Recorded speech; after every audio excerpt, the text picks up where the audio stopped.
You're listening to Hope's Amish Wedding, Book 23 of the Amish Bonnet Sisters by Samantha Price, narrated by Andy Garcia Roos.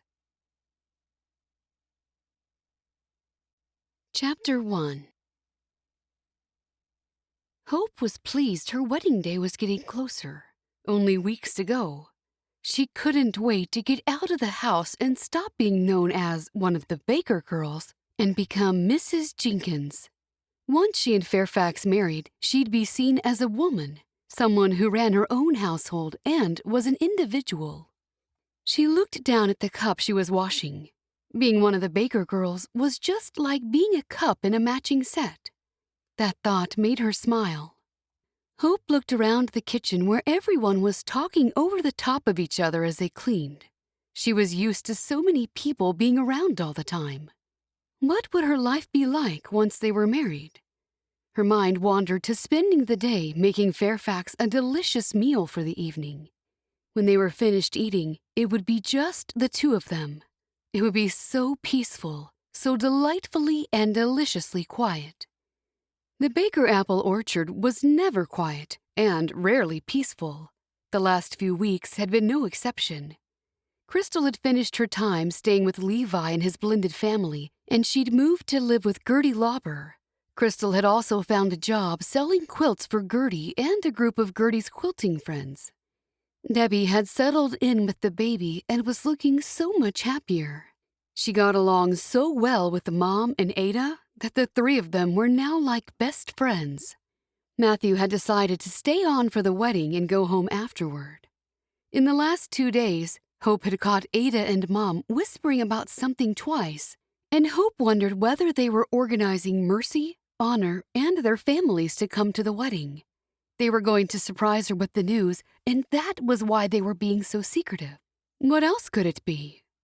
If Mercy and Honor were coming to the wedding with their husbands and 4 young children between them, many arrangements would need to be made. Maybe they'd all stay at Ada's house. It was nearly big enough for all those people. Or perhaps half of them would stay with Ada, and the others would stay at the Baker apple orchard. Mom walked into the kitchen and looked at the clock on the kitchen wall. "She'll be here any moment. She said 6, and it's nearly 6. She's not a person who's late. Hurry with the cleaning, you lot. We'll all sit in the living room."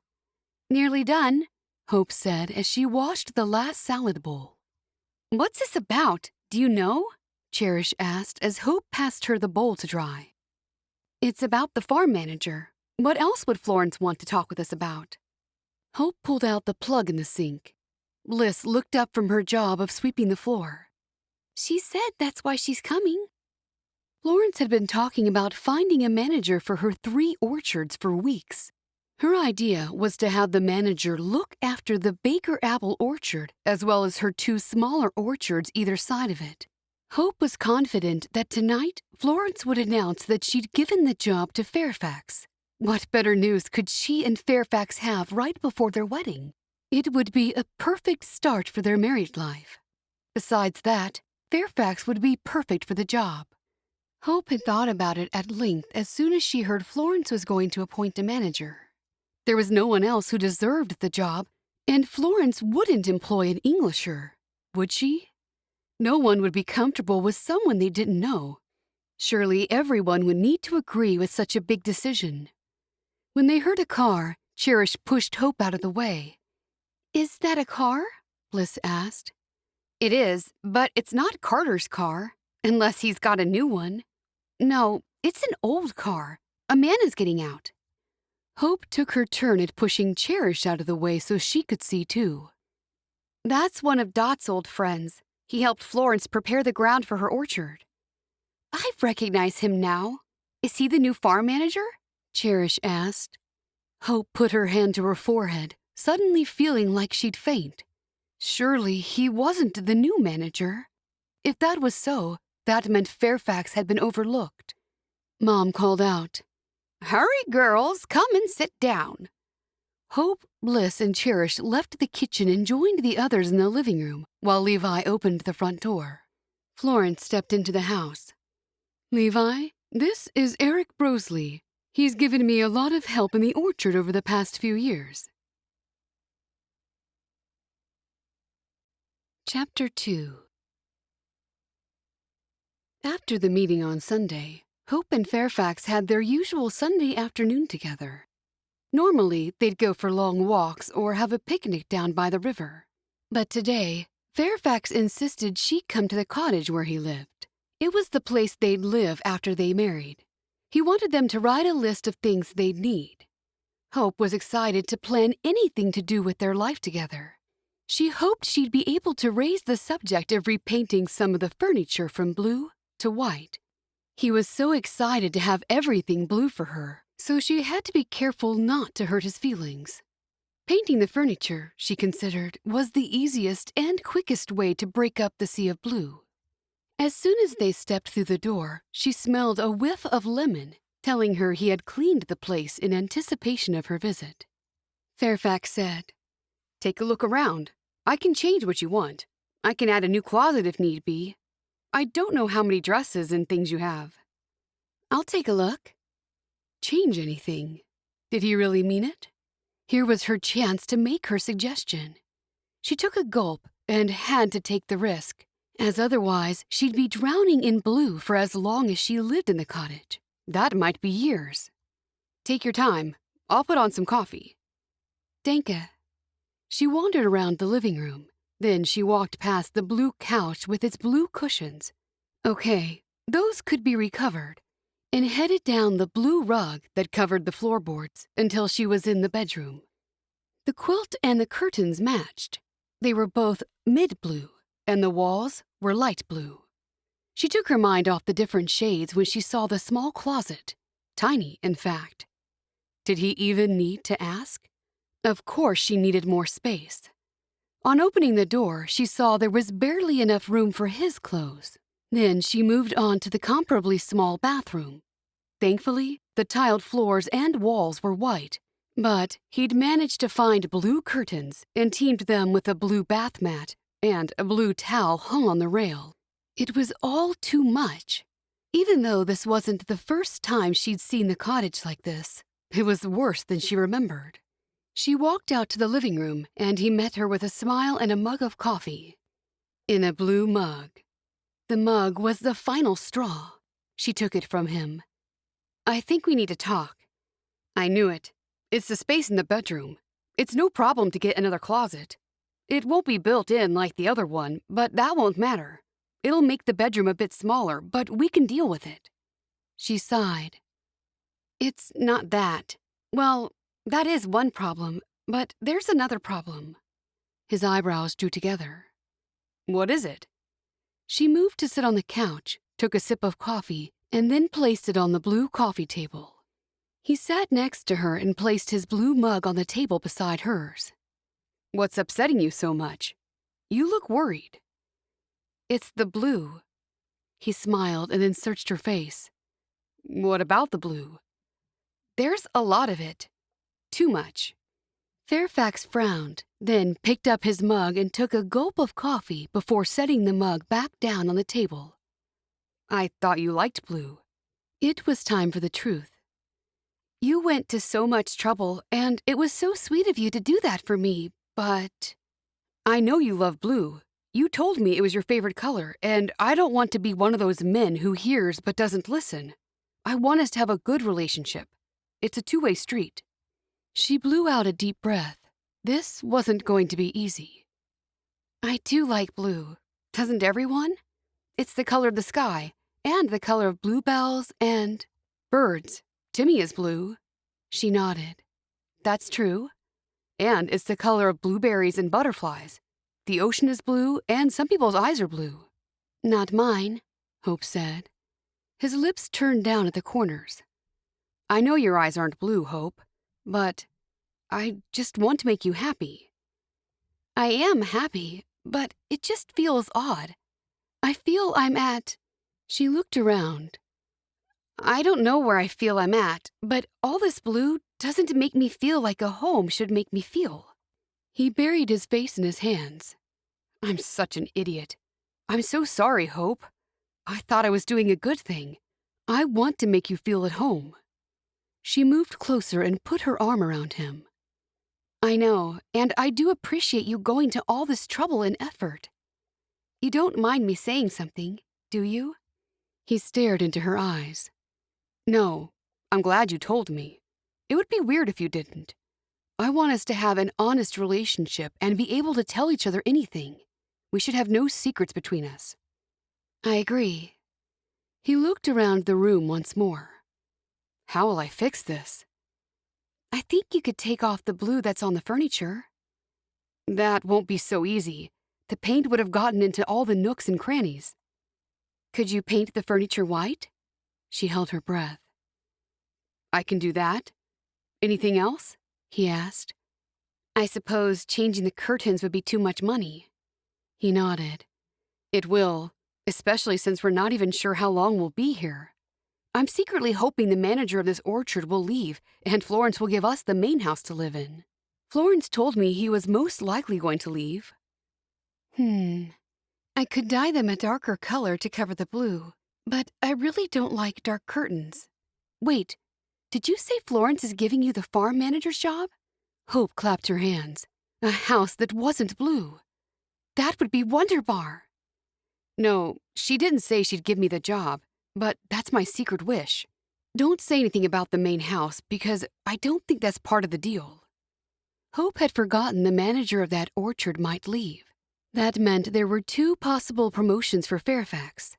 She couldn't suggest that he talk to Florence about the overall manager's job, now that she'd brought up the place was too blue. I was so worried about saying something to you about this place, and now I have, and you don't mind at all. No, I would have been concerned if you kept quiet about it. Don't forget, I want to be your closest friend as well as your husband. You can tell me anything, and I hope that I can tell you anything. You can. She thought back to what her mother said about men not liking being told what to do. Suggesting changes to the house was one thing, but employment was probably another. She'd keep quiet for the moment. There were 2 possible promotions, so surely he'd get one of them. Do you mean it? He asked. Of course. Good. Hope kept quiet about the blue walls. They wouldn't be so bad once the furniture was white. Besides that, she wanted him to be thinking about the wedding, not painting walls as well as furniture. She picked up her coffee and took a sip, glad that he'd taken everything so well. Where are things up to with the wedding? Everything on track? He asked. I finished the dresses and the suits. I never thought I would have gotten all that finished. It was such a lot of work. I did have people to help. If your mother was in the community, she would have helped with the sewing. I don't know if she can sew. She can. She embroiders. She does? Yeah. I've never seen her do it. We used to throw clothes out if there was a button missing. Hope gasped. That won't be happening in this house. What a waste. But I meant... Never mind. Meant what? If you'd been raised in the community, your mother would have been there to help with everything. You've got enough sisters to help, surely. Then there's Ada and Wilma. Yeah, I know. I was just saying the help would have been nice. Everyone's been so busy with everything. He frowned. You've had a whole year to get people organized to help you. Hope nodded. That's the problem. People don't do anything when it's so far out. They think there's plenty of time. Then we had the harvest, and then Debbie had the baby. Next, everyone was obsessed with the quilt that was supposed to go to us, and then they gave it to Debbie. Ah, the quilt, she thought. It would have looked so good on the bed. Why did they give it to Debbie? Fairfax asked. I'm not sure. I said I was okay with it. They did it to make her happy, I guess. Were you okay with it? She nodded and took another mouthful of coffee, thinking back to how happy Debbie was when they gave her the quilt. He smiled. You don't look too happy about it. I don't mind. I think it was a last-minute idea. Everyone feels sorry for Debbie for what she's been through. And I do too. It hasn't been easy. I'm glad she's got the quilt. Sounds like our wedding is not much of a priority in your house. It is. Mom and Ada have been discussing it for months. It's just that there are a lot of us. Joy and Favor feel left out sometimes, but I never feel I've missed out. Well, maybe a little. Now, back to us. What about the closet space? We'll need more. He smiled. I knew it. That's not hard to know. You can barely fit your clothes in it. Fairfax laughed. I guess I knew it, but I was putting it off until you had a look. Don't worry, I'll find a solution. And it won't be blue. Thank you, Fairfax. Chapter 3. Back at the Baker Apple Orchard, Ada and Samuel visited Wilma and Levi for the afternoon. While the men were out with the horses, Ada and Wilma were in the kitchen sipping hot tea.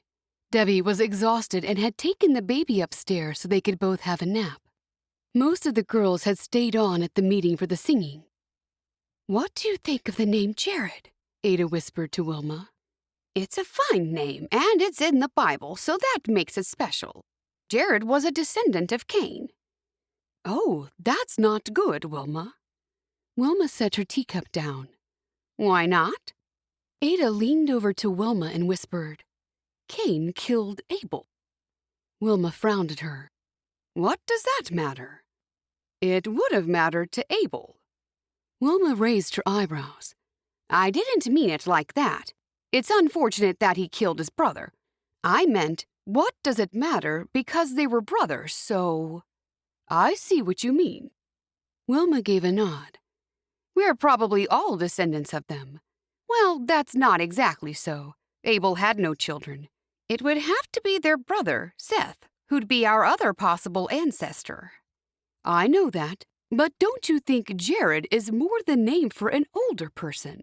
It doesn't suit a baby. Wilma giggled. He won't always be a baby. He'll grow into a man. Ada hunched her shoulders.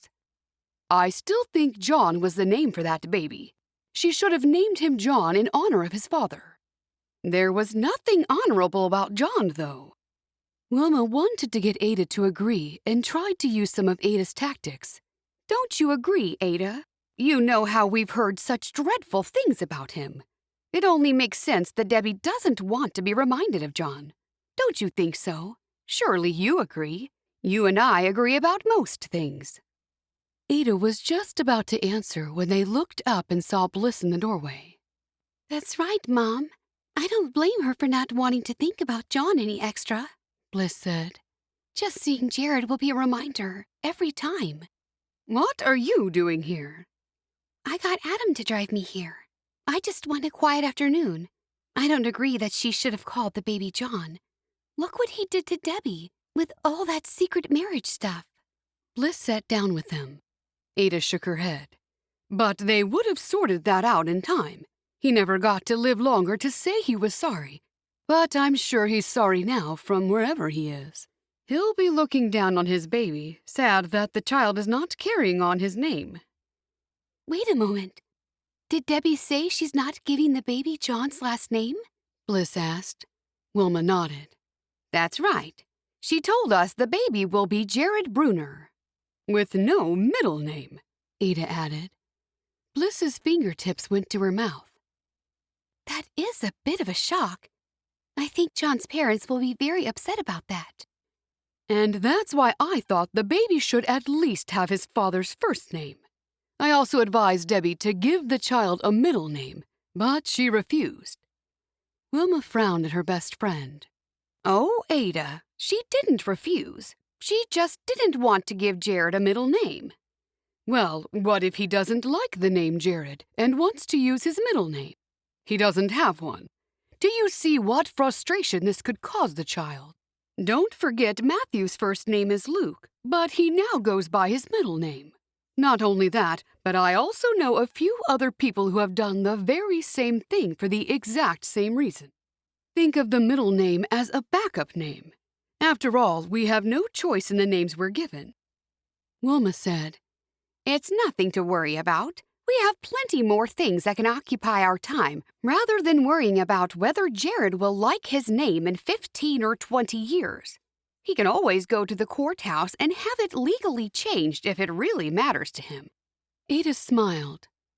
That's true. And we have Hope's wedding to get through first. Then we have Christina's baby due any time as well. That's a blessing from God. Yeah, we should think about good things, like all the new babies in the family, Bliss said. Bliss, why don't you see if your father and Samuel would like some coffee or tea? Offer to take it out to them. Sure. Bliss got to her feet and left the room. Ada shook her head. It wonders me why you have to keep telling these girls what jobs to do. They're nearly young women now, so can't they figure things out for themselves? It seems like the answer to that is no. Ada placed her elbows on the table and cradled her chin in her palms. Something's been bothering me. What is it? But please don't talk about the name again, Wilma said. Nay, it's not that. Well, it is, but not really. You see, I thought we were both becoming good friends with Debbie. We are. Ada pushed out her lips. If that's true, why didn't she value my guidance? Wilma frowned. What guidance? I just told you. I shared with her the importance of giving Jared a middle name, and she ignored me. It was about the name. Wilma shook her head. She's got her own mind. She only wanted to give him 2 names, and you should respect that. I'm sure she thought about what you said, and she made up her own mind. Nonetheless, it irritated me. It shouldn't. Everyone can have the freedom to choose. Or do you think your friend should do everything you say? I do. Wilma put her hand over her mouth and laughed. After a moment, Ada laughed too. They should because I'm older and I know things. Stop it, Ada, Wilma laughed. Bliss walked back into the room and sat down. They don't want anything. And thinking more about the name, I really don't blame Debbie for choosing a different name. I would have done the exact same thing. I agree, Bliss, Wilma said. And she didn't want to give him a middle name. So what? Just forget about it. Ada nodded. Okay, I'll try to forget she refused to give her child a middle name. I told you already. She didn't refuse. She just didn't do it. You do have an odd way of viewing things, Ada. Wilma shook her head. Ada pushed out her lips. Do you think so? Yeah, I do. Ada patted Wilma's hands. That's why we're friends. We balance each other out, and you make good tea. She pushed her teacup toward Wilma. Can I have another cup? Wilma smiled. Sure, I'll make us some more. I'll have one too, please, Mom. Ada frowned at Bliss. You're young, so you should be making the tea for us. Bliss jumped to her feet.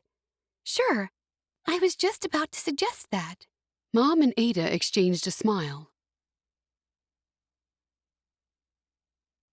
Chapter 4. On Monday, Wilma sent Bliss to the mailbox to fetch the letters. Lately, there had been 3 or 4 a day for Wilma, well-wishers telling her how excited they were for the wedding. Then there was always the odd one, with someone explaining why they wouldn't be able to make it to the wedding. When Bliss reached the mailbox and opened it, she was surprised to see only 1 letter. Looking closer, Bliss saw the letter was addressed to Debbie and not Wilma. Turning it over, she found out it was from Debbie's parents. This was the letter for which Debbie had been waiting. They'd taken their time to write to her.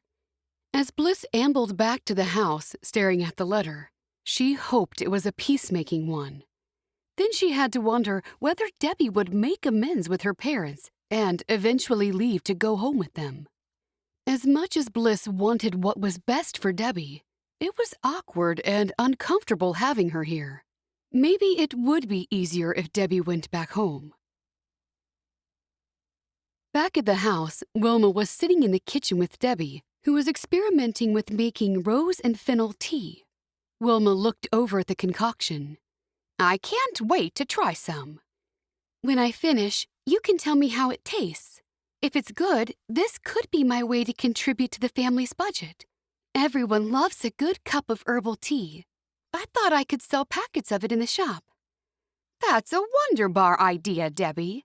Oh, You don't have to worry about contributing, but I do think the idea of tea is commendable. It's something we haven't done before. I'll figure out how to make apple tea. Wouldn't that be good? Apple blossom tea, maybe. That does sound good. Debbie was happy that things were finally working out. She'd feel even better if her tea idea worked out. Bliss walked into the kitchen and put the letter down on the table. Danke, Bliss. Only one letter today. Wilma looked up at her. Just the one. Wilma picked it up and had a look at who it was from. Then she turned it over and saw who it was addressed to. Oh, it's not even for me. Nay, it's for Debbie. Yeah, I can see that. For me? Debbie asked. It's from your parents, Debbie. Debbie looked over at Wilma in surprise.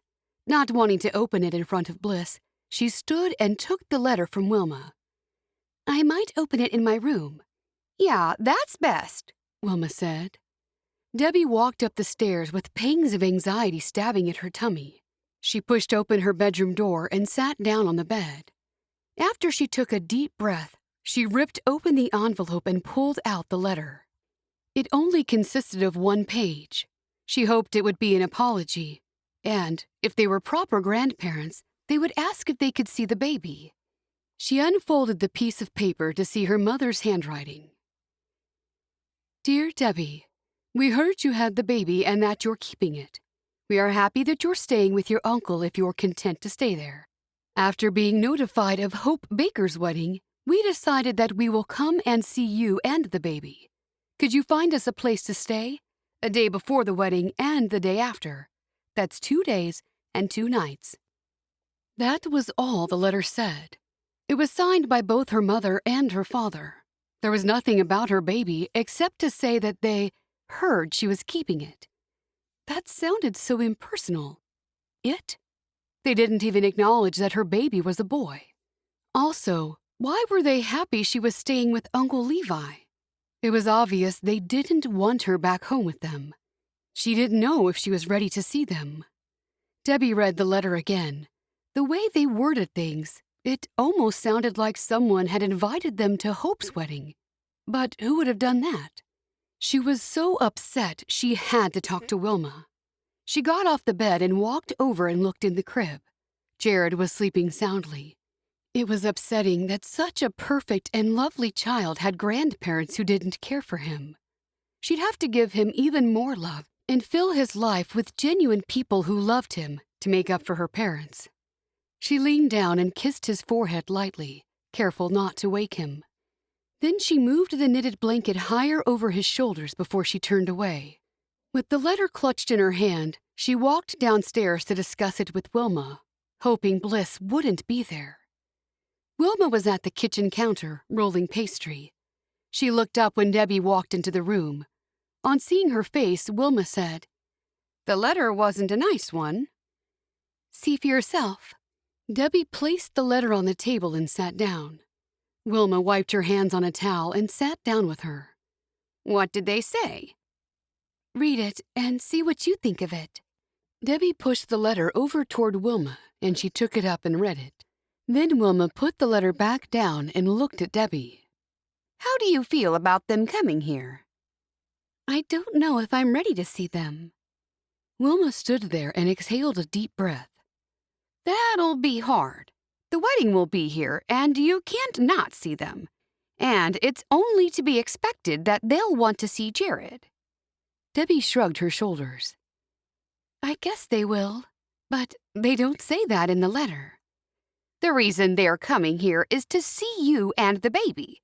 They don't even know Hope, so why would they come to her wedding? Do you think so?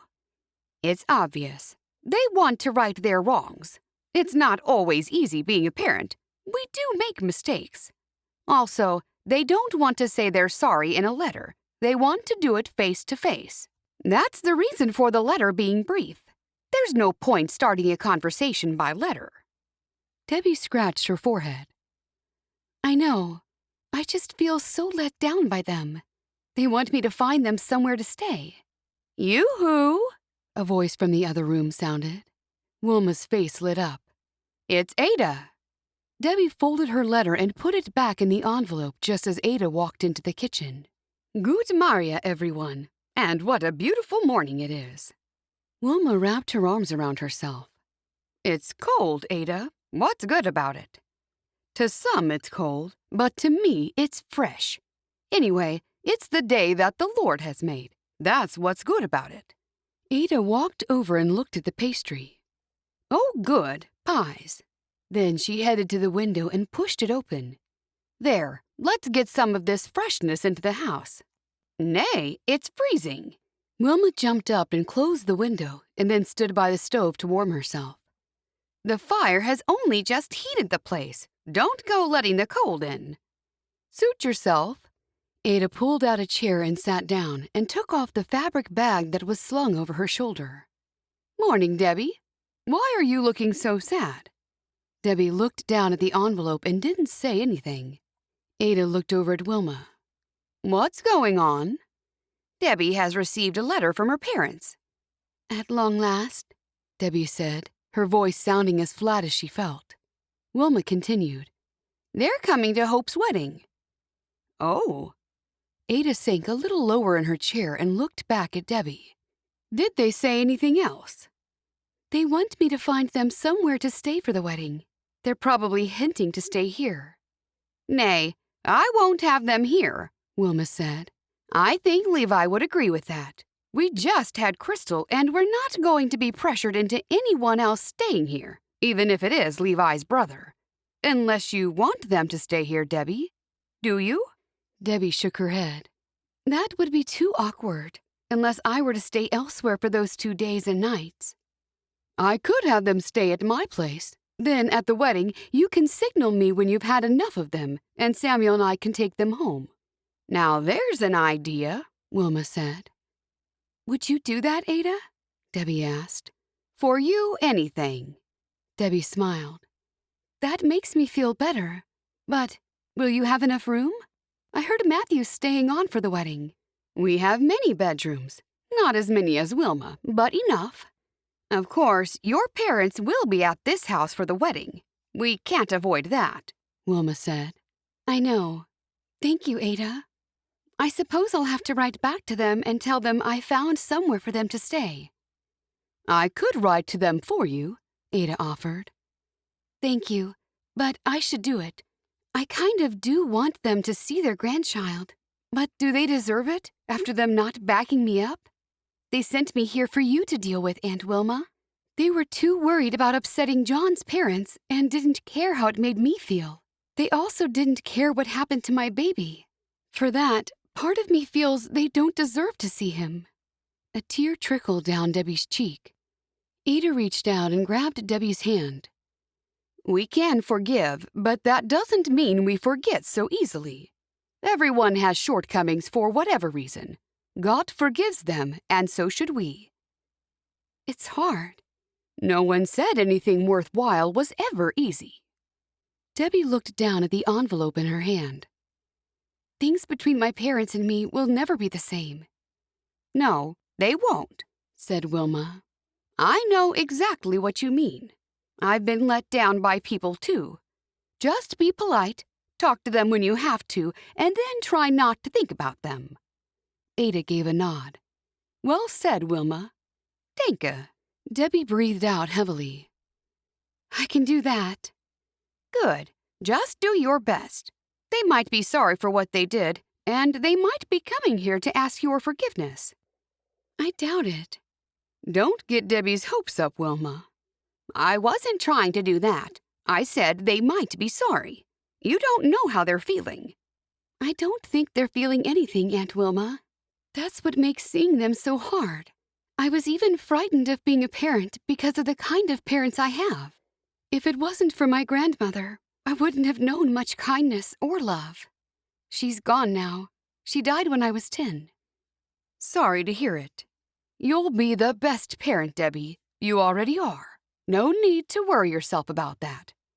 Ada gave Debbie a beaming smile. It was one of the reasons I nearly gave my baby away. And what? Ada asked. And how can I forgive them for that? Cherish walked into the room. Forgive who for what? Wilma turned around to stare at her. Aren't you supposed to be at the cafe? Yeah, I'm done for the day. They're closed for repainting. They're doing a mural on one wall. I forgot that was happening this week. Ada rolled her eyes. Typical. Or was that your way of getting out of chores for the morning? Wilma asked. Oh, rats! You mean there are no chores left? That is disappointing. Cherish pulled out a chair and sat down. So, who's going to tell me what's going on? Debbie told her about the letter and her parents coming for Hope's wedding. And Debbie feels like she can't forgive her parents for how they abandoned her in her time of need. What would your advice be, Cherish? Ada asked. Advice to her parents? I'd have a lot of advice for them, but none of it would be very nice. Nay, Ada shook her head. What advice would you give Debbie on how to forgive when her heart is still bruised by what they did?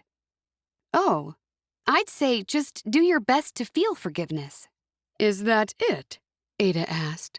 That's all I've got to say. If you want more, go to the bishop and ask him. I'm not an expert. I'm just a kid. Ada chuckled. You're a kid when it suits you, and you're an adult when you want to be treated like one. I had hoped since you're getting older, you'd be gathering wisdom. Debbie said, My folks mentioned someone told them about Hope's wedding. The way they said it was almost like someone invited them here. Would anyone have done that? No, Wilma shook her head. I can't think of anyone who would have done it. When Ada and Wilma turned to look at Cherish, she knew she had to do some fast talking to throw off their suspicion. Just tell them no one wants them here. Mom opened her mouth in shock. We can't do that. Everyone who wants to come is invited. No one has ever been told not to come to a wedding. Thanks, Cherish. It is hard. No one's ever been in this situation. No one that I know of anyway, Debbie said. Sorry I couldn't be of any more help, Wilma said. Ada wasn't expecting you to have the answer, Cherish. This is a journey God has placed in front of Debbie. We all have our own troubles. And you're Wilma's trouble, Cherish. Mom laughed. Oh, Ada, don't say that. It's okay. Cherish knows I'm only joking. Don't you, Cherish? Cherish nodded, but she didn't like being the subject of all Ada's jokes. Debbie rubbed her neck. If it's my journey, I'm dreading it, but I appreciate what everyone has said. It helps to share what's bothering me. I never had that as an only child. I was always so lonely. All I had was a wooden doll, and that was my companion. How often did Bliss visit? Cherish was always ready to learn more information about Debbie and Bliss's relationship. They used to visit more when we were younger, but when we were older, she only visited about 3 times. And what fun things would you do when she visited? Cherish asked. The last time, she was there for 2 weeks. Her mother wasn't well, her older brother stayed at home, and she stayed with us. And you got along well with her? Cherish asked. Debbie nodded. Yes, just as well as I do now. Aha. Debbie was choosing her words carefully so she wouldn't be lying. Mom and Ada had no idea what was going on. They probably didn't even notice the tension between Debbie and Bliss. Cherish felt sorry for people with no siblings. Even though her sisters were annoying most of the time, at least there was someone there. I know what we all need to brighten our day. Ada reached into the bag by her feet and pulled out a brown paper bag. Everyone watched as she removed a chocolate bar. Raspberry chocolate. I've never tried this kind before. Who wants to try it with me? The mood in the kitchen suddenly changed for the better. That night, Debbie wrote to her parents, telling them she'd arranged for them to stay with Ada and Samuel Berger. She explained that the Bergers lived fairly close to the apple orchard. It was a brief letter, even briefer than the one they'd sent her. She made certain of that. Still, writing that letter was a chore that was needed. It was now up to her parents to build that bridge in their relationship, because they were the ones who'd torn the bridge down. Chapter 5. The next day, Wilma had set aside the whole day to work on the schedule and menu for the wedding food. Gertie and Millie arrived to help Ada and Wilma. Debbie was up in her room, and the rest of the girls sat around the table with the older ladies. Matthew was there too. Matthew had driven Ada there and said he had nowhere else to be, so Ada invited him to join them. Wilma had a paper and pen to make a list of all that they'd need. Gertie started. "It's your wedding, Hope. What food would you like us to eat?" A smile started at the corners of Hope's lips and then lit up her whole face. "Just all the usual food." "That's too vague," Ada said. "Can't you see your mother needs to write some things down?" Gertie said, "It's okay, Ada. Now, Hope, name your favorites and we'll work back from those." Hope nodded. "It's not just for me. I want to keep all the guests happy. But my favorites are the roasted chicken with the crispy skin, the mashed potatoes, noodles, and hot rolls." "And cabbage rolls," Matthew said. "Don't forget about them." "Oh, yes, I do like those too," Hope agreed. Ada frowned at Matthew. "You're supposed to be quiet. You said you would be." "Sorry, Aunt Ada, but now I'm hungry after all this talk of food." "What? You've just had breakfast." Wilma chuckled. "We'll have something to eat as soon as we get through this. Can you wait that long, Matthew?" "Sure thing. At least, I'll try." "Continue, Hope," Ada said. "You're doing well. Name some more kinds of food." "Macaroni and cheese, noodles and gravy. Oh, and vegetables and salads." Wilma looked up from her list. "Any particular kind of vegetables or salad?" Matthew leaned forward. "Not really. I'm just interested in the chicken and the potatoes. Also the desserts." Ada frowned at him and jutted out her bottom jaw as she said, "Wilma was talking to Hope." "Oh." He chuckled and smiled at Hope. "Sorry." Hope continued. "Just a variety of salads. I have no particular favorite." "We'll do the desserts next," Wilma said, "after we sort out the other foods." Then she and the older ladies had a conversation about what kind of vegetable dishes they'd have. Hope looked over at Matthew and saw him moving around in his chair. Why was he there? She noticed he kept looking at the other side of the table, and she couldn't decide if he was looking at Favor or Cherish. It saddened Hope that Ada had been so rude to Matthew just now. She was rude in front of everyone, which wasn't nice. Ada seemed to be in a worse mood than usual, and Hope made a mental note to ask her if everything was all right. She'd do that as soon as this session was over. Matthew then said, "I also like pecan and peanut butter pies. Anyone know how to make them?" Everyone looked at Matthew. He clapped his hand over his mouth. "Sorry. I know, we're not doing the desserts now. Just ignore me." "Oh, yes, Matthew. I love those too," Hope said. "I haven't had either one for ages." Wilma smiled. "Gertie, I know you've made those pies before." "I make them all the time." Wilma picked up her pen. "We'll put you down to make some of those, as many as you can." Matthew smiled at Gertie, and she smiled back. Wilma looked up. "Now, are we finished with the two main meals, the first one and the last one of the day?" Everyone nodded. "Are you happy with all that we've discussed so far, Hope?" "Yeah, I am. It sounds great." Favor rolled her eyes and Ada caught her. "What's wrong with you, Favor?"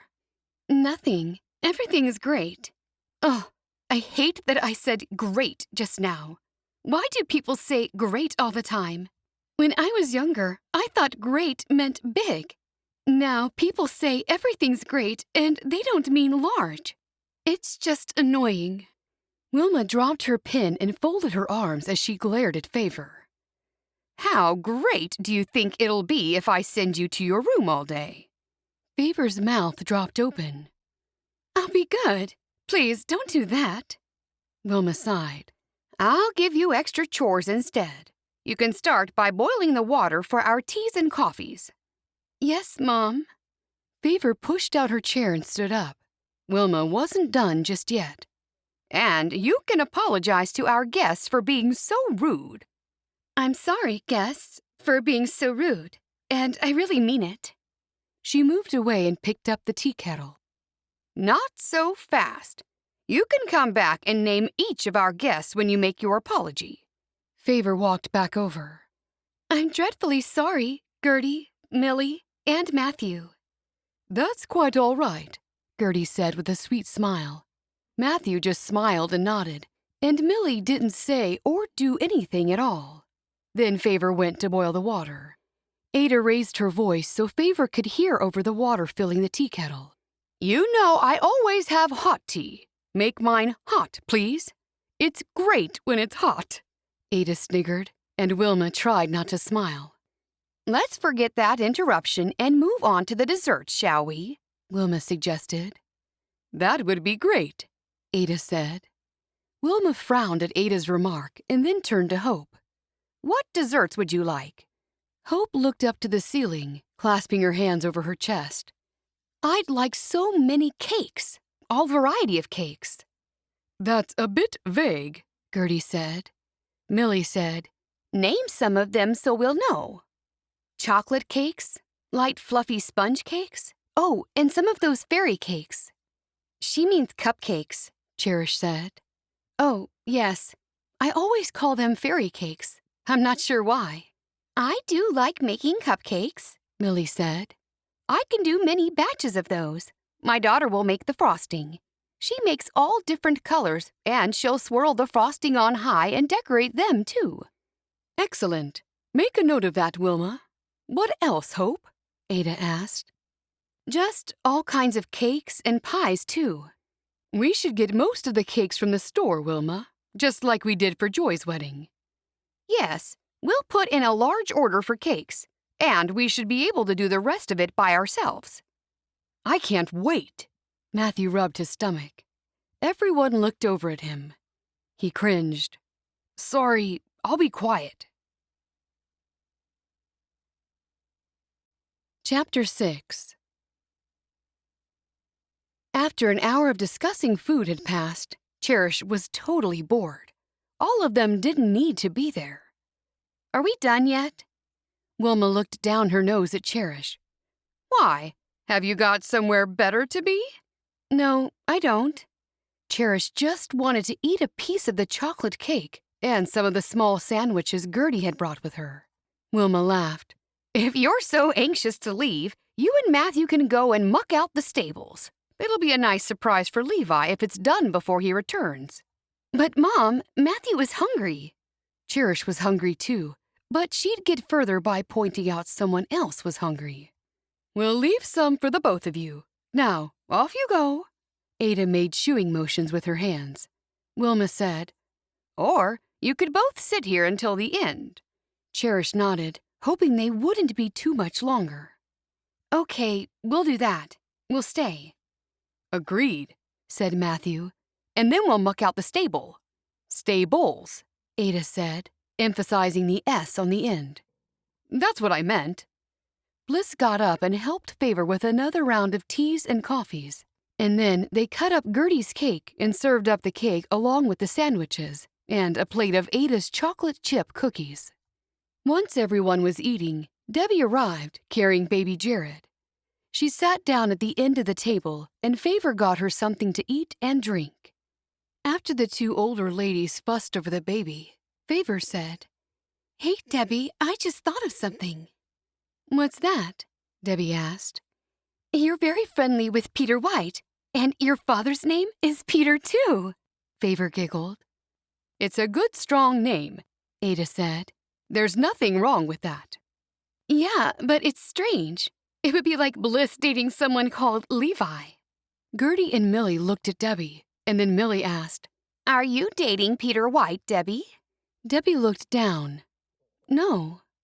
They're just friends, Wilma said, giving Favor a stern glare. Wisely, Ada quickly changed the subject.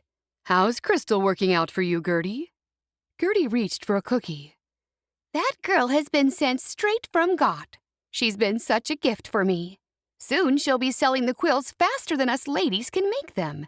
Just as well we have many that we've made in the last months. I've got all the ladies sewing as fast as their fingers will allow.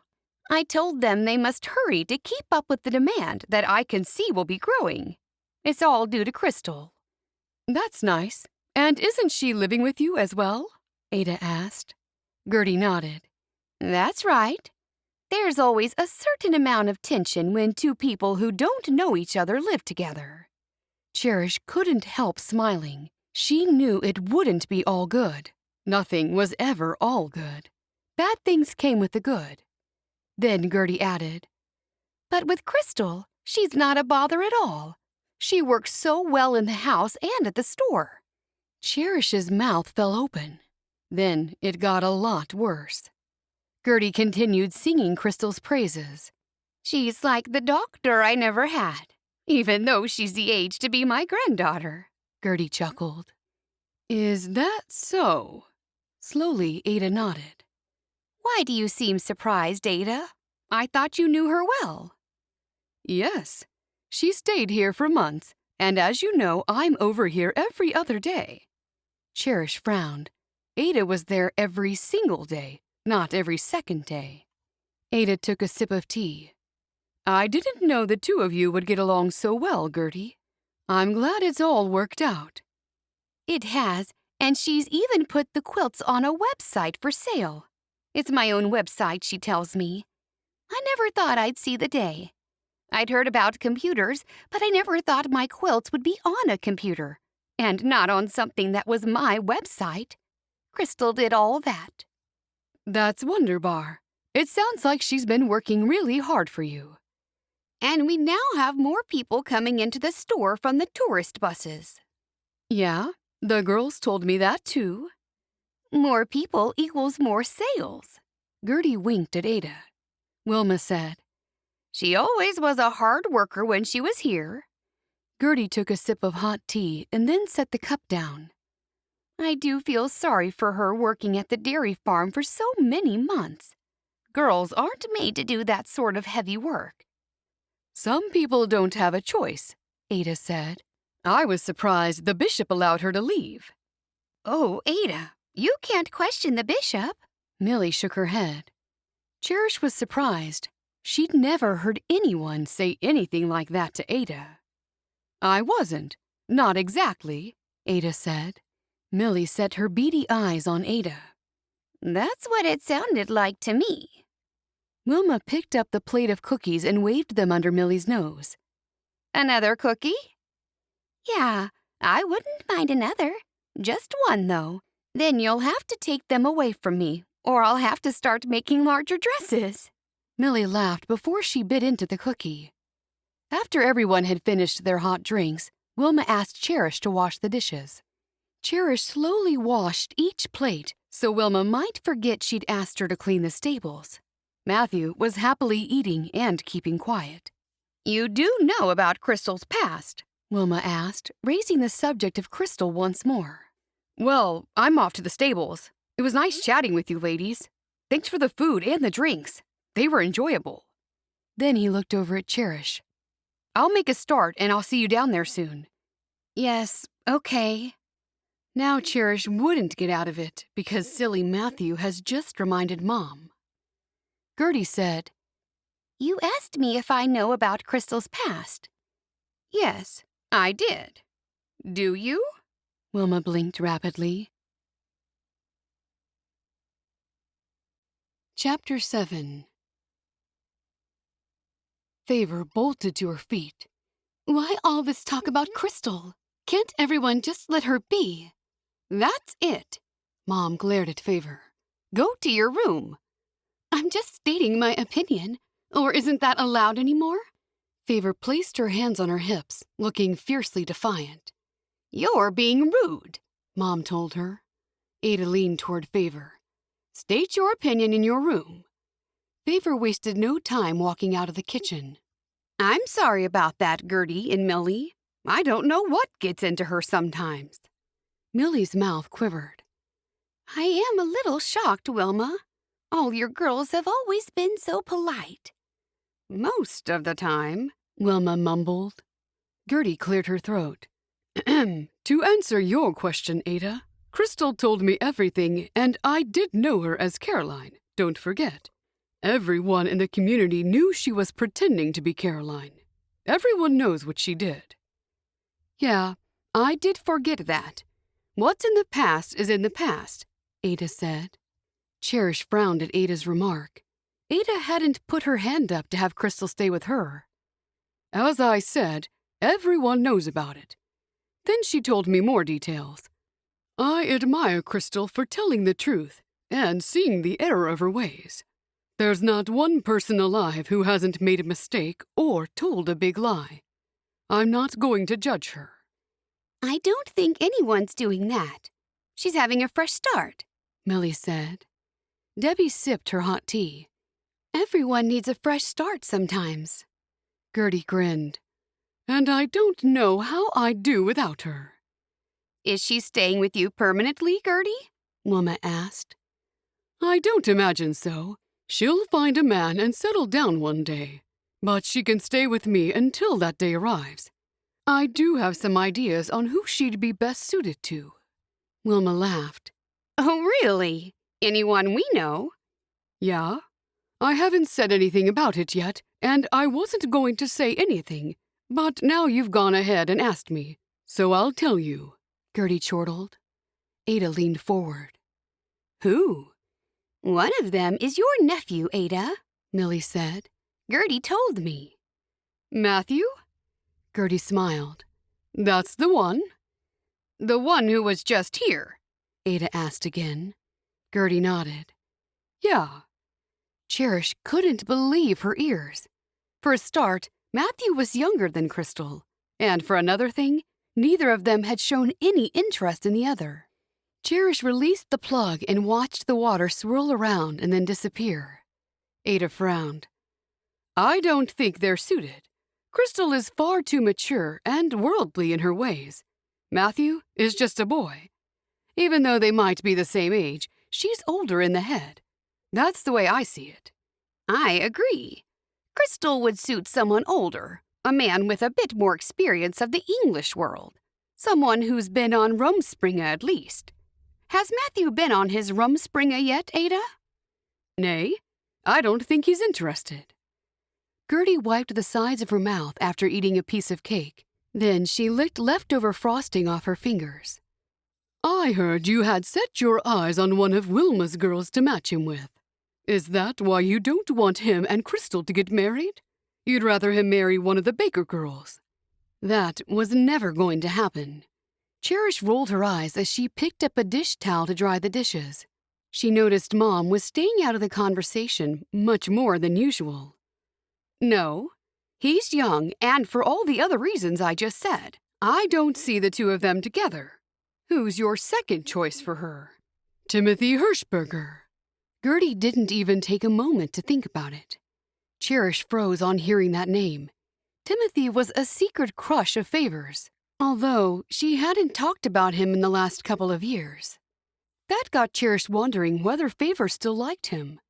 If she did, she wouldn't appreciate Gertie thinking about matching Krystal with him. Where was Favor? Oh yes, Mom had sent Favor to her room. Ada turned around to see what Cherish was doing. You took a long time with the washing up. Is it go slow week? No, it's fussy fortnight. I was making sure I did a good job. I don't know about a fussy fortnight or a go slow week, Gertie said as she reached for another cookie. Wilma laughed. They don't exist. Only in Cherish's world. Thanks for helping out, Cherish. You can go and help Matthew now. Sure, I'll do that. And hurry, Ada said. Don't take all day to clean the stables. Debbie laughed. Make it fast fortnight, Cherish. Forget the fussy fortnight. Ada laughed too. Good one, Debbie. Then she said to Cherish, Off you go. Cherish moved faster. Okay, I'm running. Bye. She moved quickly out the back door. On her way to the stable, Cherish looked back at the house and saw Favor looking out her bedroom window. She caught Favor's eye and then walked over and stood under her window. Favor opened the window. What's going on? Go to Hope's room. They won't see me from there. I've got something to tell you. Okay. Hope's room had a big tree outside of it, and she could talk to Favor better without being noticed. Cherish moved over to the tree. Favor lifted up Hope's window and looked out. What's going on? Cherish grabbed the low branch and hoisted herself up on it so she'd be closer to her sister. Do you like Timothy Hirschberger? And don't act weird, because you admitted to liking him a couple of years ago. Favor frowned at Cherish and then looked around as though she was checking to see if anyone could hear them. What's it to you? Don't be like that. We used to tell each other everything. You know I won't tell anyone. Favor shrugged. He's all right, I guess. I don't like him like I used to. Why? Cherish rolled her eyes. Gertie is set on matching Krystal with someone, it seems. Why? What did she say? She mentioned some names, and Timothy was one of them. Oh, that's a little odd. Gertie is a little odd. Both girls laughed. Matthew wandered over and looked up at Favor and then noticed Cherish sitting in the tree. Is this a private conversation, or can anyone join in? Favor told him. Gertie is trying to match Krystal with someone. He rubbed his jawline. Interesting. Cherish frowned up at her sister. She mentioned some names of men she thought would be suitable. Cherish laughed. She said your name too, Matthew. She thought Matthew would laugh and think it was wildly funny. Instead, he stood there, looking thoughtful. She said my name? Gertie did, not Krystal, Cherish told him. So Gertie thinks Krystal and I would be good together? He asked. I guess so. You were one of the names she mentioned. I never thought I'd be good enough for a girl like Krystal. But if someone else thinks I am, then maybe I am. Cherish had to look away from him. What was so good about Krystal? She wasn't even a nice person. Here she was thinking Matthew was a friend, and now she found out she didn't know him at all. What's good about her? Cherish spat out. Favor answered. That's awful, Cherish. There's a lot that's good about her. You're thinking of the old Krystal, and that's so mean of you. Cherish saw the new manager walking toward them and jumped off the branch and quickly moved behind the trunk. Quick, hide! Here comes Eric. Favor shut the window and moved away, while Matthew also hid behind the tree. Why are we hiding? Matthew whispered. I don't know. I just feel guilty when he's around. Cherish peeped around the tree and saw him standing at the entrance of the barn. Are we supposed to be working today? I guess so, but I stayed in the kitchen for the cake. Cherish giggled. No one said we were supposed to work. Go see what he wants. Me? Yes, I'm not doing it. You're a man. He'll treat you differently. Okay. Cherish stayed sitting there on the branch, wondering why men were fooled by Krystal. It was highly annoying that people still saw Krystal as appealing in plain clothing and with her long golden hair hidden under her prayer cap. It just didn't seem fair that she was able to turn heads and hearts. Eddie seemed to like her again, and now Matthew was falling under her spell. If only she'd kept her big mouth shut just now. It never ended well when she told anyone what she really thought. We're in trouble, Matthew said when he came back. Oh no, tell me he didn't mention my name. Cherish bit her lip. Everyone always thought of her as lazy, and she had wanted Eric to have a better opinion of her. Better yet, to not notice her at all. No, he didn't. He wants me to round everyone up and have them in the orchard in 10 minutes. He said we've got a lot of mess to clear away from the bottom of the trees. He didn't look happy. I'll tell the others, but it's not our fault. The old ladies came over to help with the wedding. So I kind of thought Mom had arranged something so we could all have the day off to help. Wouldn't you think that? Look, Cherish, you and your sisters have got a great thing going here. I'm actually surprised that you don't respect what your father built. You were in the kitchen waiting for cake. Cherish opened her mouth at Matthew's reaction. So were you. I know, but I'm only a visitor here, working as a favor. If this were my family's place, I'd be working hard every livelong day to make it a success. She looked over at the trees. It's already a success. Everyone knows that. It's the biggest privately owned orchard in the area. Yeah, but for how long? If you all don't pull together and try, you won't have it to pass on to your children. It could go south in a couple of years. Florence can't do everything. She's burnt out. That's why she had to bring Eric here. Why? Did she say something? She didn't need to. I can see the frustration on her face. Now Cherish felt bad for Florence. Not only that, but she also felt embarrassed that Matthew had said that to her. I'll get everyone to the orchard now. I'll come with you. As they walked toward the house, Cherish asked, Do you really think the orchard could go bad? Yeah, it's a living, breathing thing. It takes a lot of work. She remembered the mess Levi had made of the orchard a few years ago when he thought he knew better than Florence. It took Florence 2 years to fix the damage, and it probably still wasn't back to where it should be. You're right. I'll try to do better. You should. That orchard represents all your father's work, his life's work. Don't try to make me feel bad. I'm just trying to make you see the gift you've been given. You're grown up, and you've already got a way to make a living. I wish I'd been blessed that way. Cherish sighed. I know I'm going to the farm when I get older, so it's hard to be that interested. But now I can see what you say, so I'm going to do the right thing and work harder. I hope you mean it. I do. Cherish gathered all her sisters and Bliss together, and they went into the orchard. After Matthew's talk with Cherish, she worked harder. She had to. He was working close to her, watching her every move. When it came time for Ada to leave, Hope got her chance to talk with her as she walked out the door to go home. It was late in the afternoon. Wait, Ada? Ada spun around. Yes, Hope? I noticed you seemed a bit irritable with Matthew before, and I wonder if everything's okay.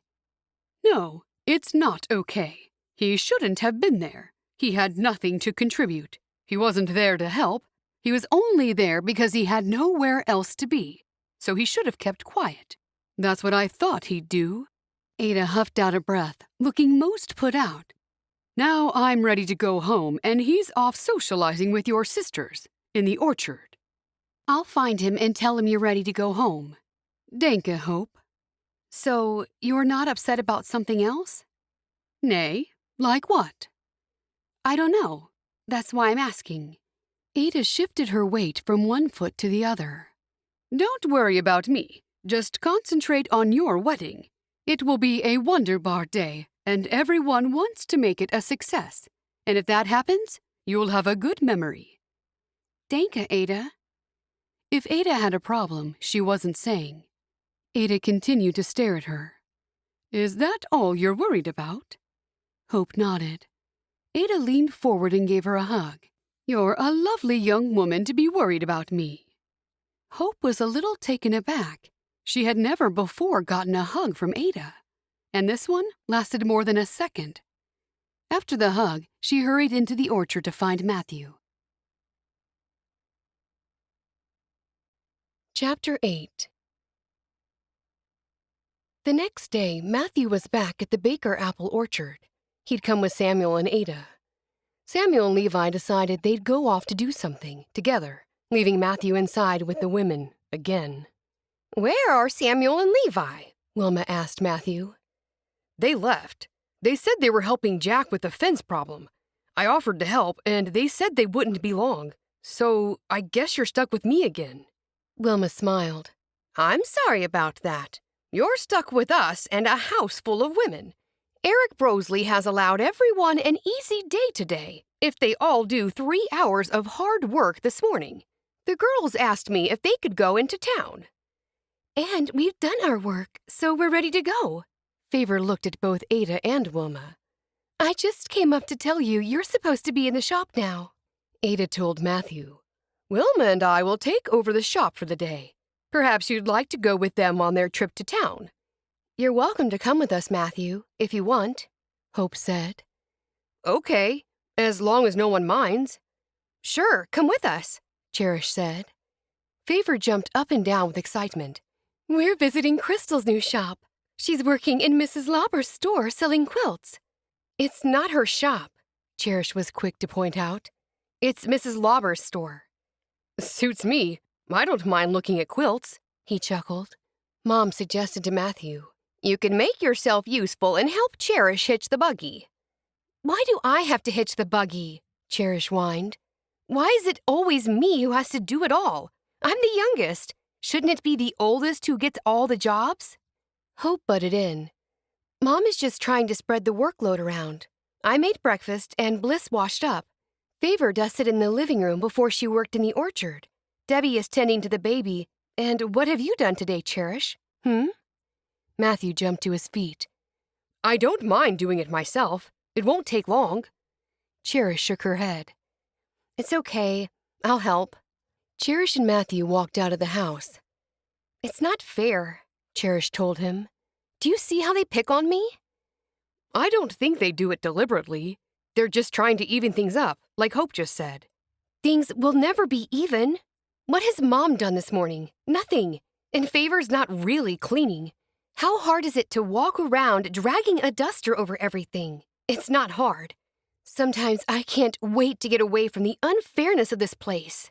I feel no one likes me, and Ada is here all the time, and she picks on me." Wait a moment. Matthew stopped, and Cherish stopped too. Ada didn't say anything to you just now. "Not today, but she's always picking on me, teasing me, or finding fault. Maybe that's because she knows you've got a lot of potential." Cherish knew that wasn't the reason, but she was curious to learn his reasoning for thinking that. "Potential for what?" Matthew shrugged his shoulders. "Dunno." He had no reasoning. They kept walking. "I know you feel you have to defend Ada because she's your aunt, but she thinks our family is her family." "Well, it's true." Cherish shook her head. "It's not. My two brothers married two of your sisters. Ada is our aunt. Her family and yours have always been close. Anyway, you don't have to be related to feel a connection, you know? Sometimes you meet someone, and something clicks, and you know that person is going to be very important in your life someday. Maybe not soon, but someday." She could feel him looking at her. Did he feel that way about her? He was confusing. Just recently, he showed he was pleased that Gertie thought he'd be a good match for Krystal. He also had some weird attraction to Florence, which was so wrong on so many levels. "I guess I know what you mean, in a way. I knew Fenella and I would be great friends as soon as I met her. I wish we lived closer." "That's not what I was." "But even if we live closer when we grow up, would I tell her what to do with her kinner?" Cherish asked. "I don't know. Would you?" She looked directly at him. "Haven't you been listening to anything I've said?" He tilted his head to one side. "Have you been listening to me? Do you get what I was saying just now, before you started talking about Fenella?" "No." "Then we're even." Cherish grunted. "Let's just hitch the buggy so we can go. I need a real coffee, not that stuff we have at home. We'll have to stop at my cafe, and I'll get us all takeout coffees. They make the best coffees in town." "Sounds good to me." He looked down into the paddock. "Which horse are we going to take out today?" "Rhymes. He's my favorite now. He's such a clever boy." "Okay." "He's the tall one that's walking over to us? Oh, I forgot to bring some carrot pieces. Can you run back to the house and get some carrots?" "How many?" "Just cut a large one up into 3, and we'll give each one a treat." "Okay." He started walking back. "Hurry!" Cherish yelled after him. He picked up his pace, and Cherish couldn't help laughing at him. It was good to have someone to run when she asked and do things for her. She'd miss him when he went home. Chapter 9. Matthew and Cherish were about to travel with Hope, Favor, and Bliss to visit Krystal. As soon as the buggy was hitched, Cherish told the girls they were ready to go. Hope came out and promptly sat in the driver's seat. Soon, Matthew walked up to her and stood at the side of the buggy. "I thought I'd drive since I'm the only man in this group." Cherish had to stifle her laughter. She knew how this would end. Hope wasn't smiling. "No, I'm the oldest. I'll drive. You're a visitor." He moved his hat back on his head, just slightly. "I know that, but I feel I should do it. You relax and let me do the driving, okay?" Are you experienced at driving around here? Hope asked. Once we get into town, the cars are pretty erratic. You have to be so careful. Bliss chimed in. Mom said your community is a lot smaller, and that means your roads would be quieter. I'm not worried, he said. We are, Hope said. Get in if you want to come with us, or you can stay with our mother and Ada. He tilted his head to one side. Let's be clear about this. You want me to be a passenger, even though I'm a man? Hope pushed her lips out. Yes. Favor giggled. Or stay here. He shrugged his shoulders. Okay. I just hope no one sees me being driven around. I'm just trying to do the right thing. Cherish managed to jump in the front seat next to Hope, so Matthew ended up being sandwiched between Bliss and Favor. As Hope moved the buggy down the driveway, Matthew asked, What does everyone hope to achieve from our visit with Krystal today? Favor said, This will be the first time we've seen her in the store. It's her first real job since she's been in the community. Yeah, Hope said. We just want to support her. Are we buying something? Cherish asked. We're not supporting her in that way. We're there for moral support. Cherish looked out the window. Krystal would hope they were there for a different kind of support. She'd want them to buy something. From his back seat position, Matthew leaned over the front seat. Are you sure you don't want me to drive, Hope? Yes, I'm sure. Let me know if you get tired. I won't get tired. Matthew sat back, and then Favor asked him, Have you done your 3 good deeds for the day yet, Matthew? I don't think so. Cherish turned around. You hitched the buggy for us. I'm not sure if that counts. A good deed is something unexpected. You expected me to do it. I didn't. Okay, if you reckon that counts, then I've done 1 good deed today. Favor giggled. You can do some of my chores when we get back, and then that'll be another good deed. No, you do your own, Hope said. Don't take advantage of him. I don't mind being taken advantage of, Matthew smiled. Favor poked Hope in her back. I was just joking. I don't mind helping anyone with anything while I'm here. No good sitting around doing nothing. What fun is that? Matthew said. It's relaxing doing nothing, Cherish answered. Right, but how much better is relaxing when you've done some hard work? Cherish laughed. There are no adults listening for you to impress. You don't have to say things like that. But that's how I honestly feel, he said. Oh, okay. Cherish settled back and looked out the window at the fields they were passing. Are we stopping for coffee first, Cherish? Matthew asked. No one said anything about that. Hope glanced over at Cherish. I told Matthew we might do that. We've got enough time for takeout coffees, Hope. It'll be my treat. Okay, sounds good to me. Does everyone want to stop there first? Hope asked. Yes! Everyone sang out at once.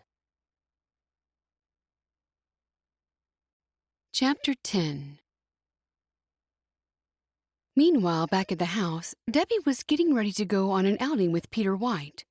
Wilma had convinced Debbie she was perfectly capable of looking after Jared for a couple of hours. It would be the first time Debbie had been away from him. After Debbie changed Jared's diaper, she walked downstairs with him and placed him in his carry basket and walked from the house down to the shop. When she stepped in the door, she saw that Ada and Wilma were each serving customers.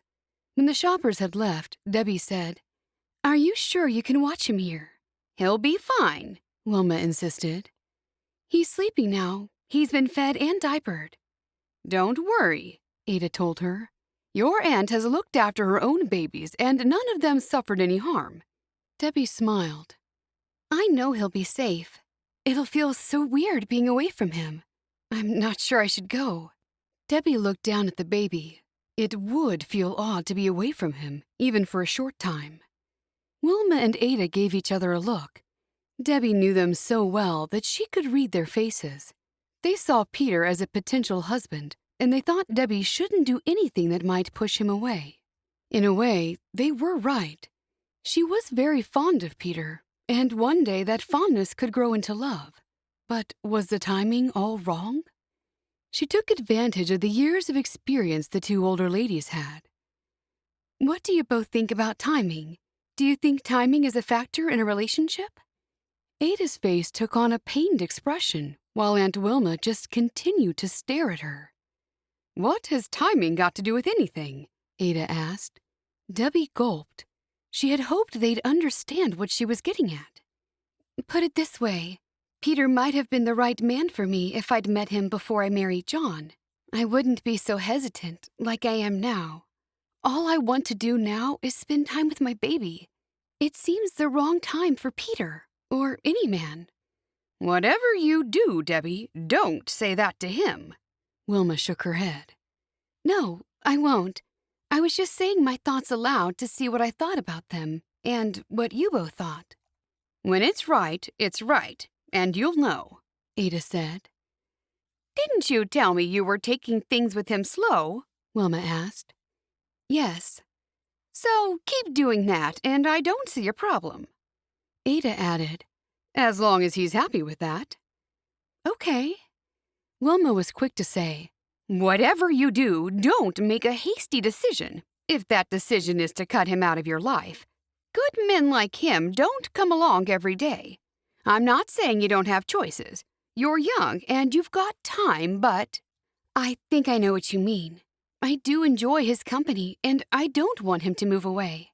He could have moved away to work for his uncle, but he stayed here to get to know me better. That is a good sign, isn't it, Wilma? Ada asked. I'd say so. Through the open door of the shop, they saw a buggy driving past. That'll be him now. Ada looked at the clock on the wall. He's right on time. I like a man who never runs late. Debbie took a deep breath. Thanks for the talk. Ada smiled at her.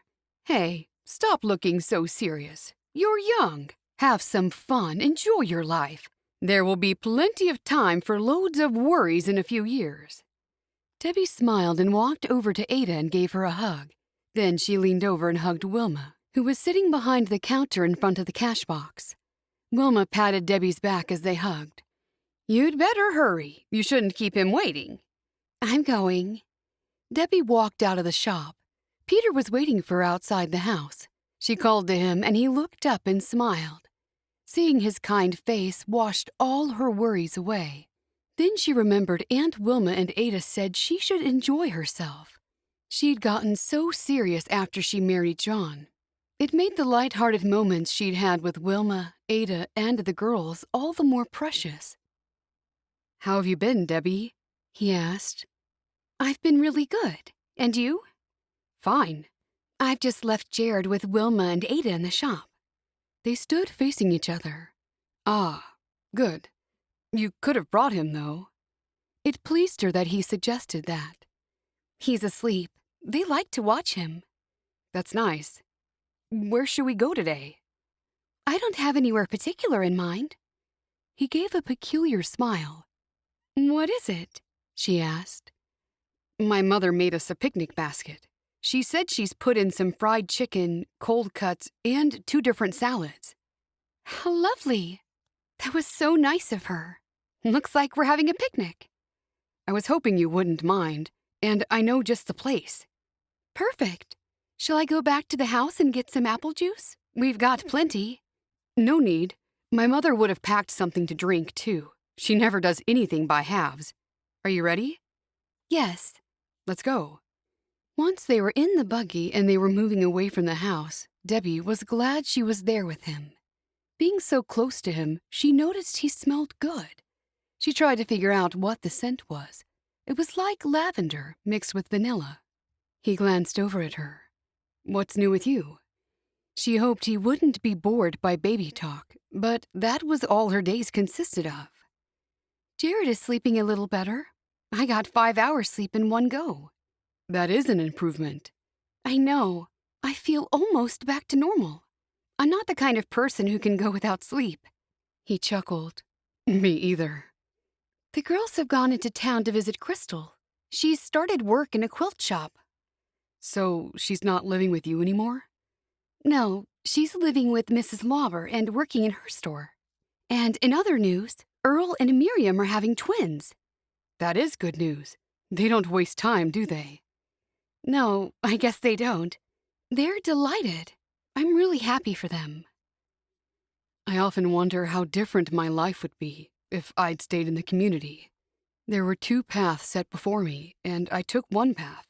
I always wonder what would have happened if I stayed on in the community. You're back now. It sounds like the 2 paths led you to the same place. I'm not so sure. You must wonder how your life would be different if you hadn't married John. She would rather he hadn't mentioned John, but now she'd never be free from his memory since he'd always be Jared's father. If only she didn't get pangs of bitterness every time his name was mentioned. I do think about that a lot. I don't know if I should. I spent months with that thought flying around in my head. Then I realized what's done is done. We can't turn back the clock and do something over, so there's no point dwelling on it. That's true enough. So, where are you taking us? Out near the old mill. Have you been there before? No, I don't recall seeing an old mill. You'll love it. I hope so, anyway. It's deserted now. Debbie did her best to relax. Jared was in good hands with Wilma and Ada. Besides, she wouldn't be gone for that long. Chapter 11. When Krystal looked up and saw them walking into the quilt store, she rushed over to them. "Welcome to my store." Then she laughed.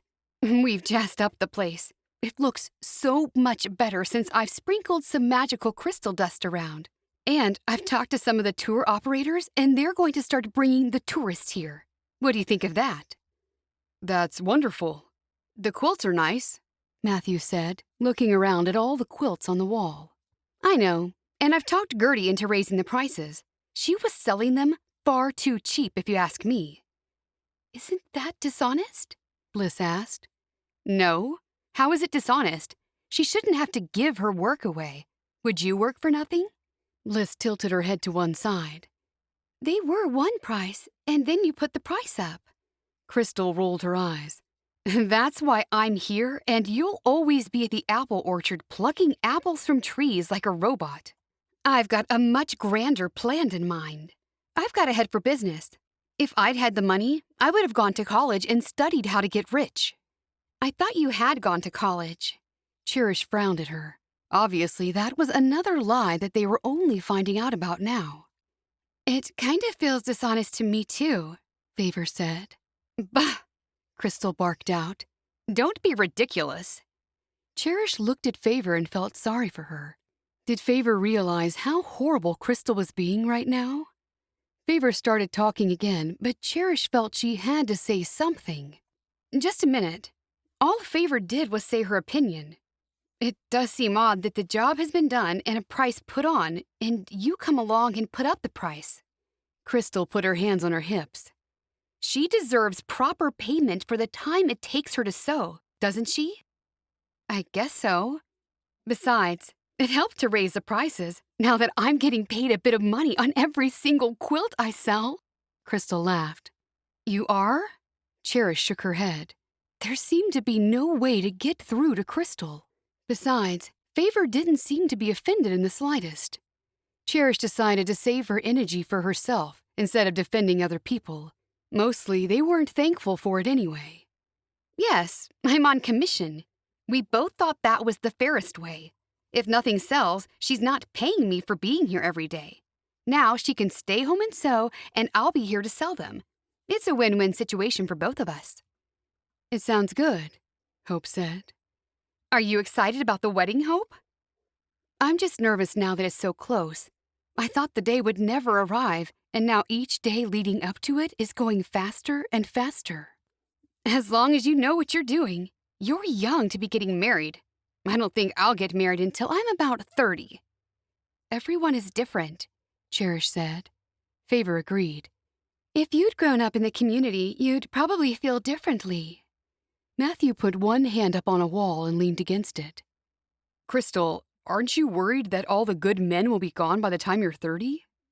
"Gone where?" Krystal asked. "I mean, they would have already got married to someone else."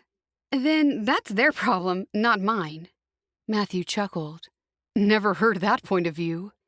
And Cherish had never heard an attitude like that before either.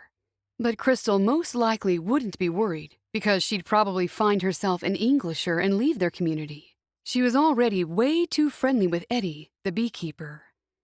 Hope left all the girls and Matthew to walk around looking at all the quilts. They were all beautiful, and she would have loved to have any one of them. She hoped her family wouldn't forget they said they'd make her one soon. It would be something nice to love and to treasure, and she could pass it on to her children. Bliss came up alongside her. So, which one do you like, Hope? I'll remember it and have Mom and the others make one similar. Hope smiled. I don't know. It's so hard to choose. I love them all. What's your favorite color? That question brought a smile to Hope's lips. I like all colors. She wasn't going to say what color she liked now that blue wasn't her favorite any longer. Someone might tell Fairfax. You're making it too easy, Bliss said. I'm trying to make it easy. Whatever you make, I'll love and appreciate it.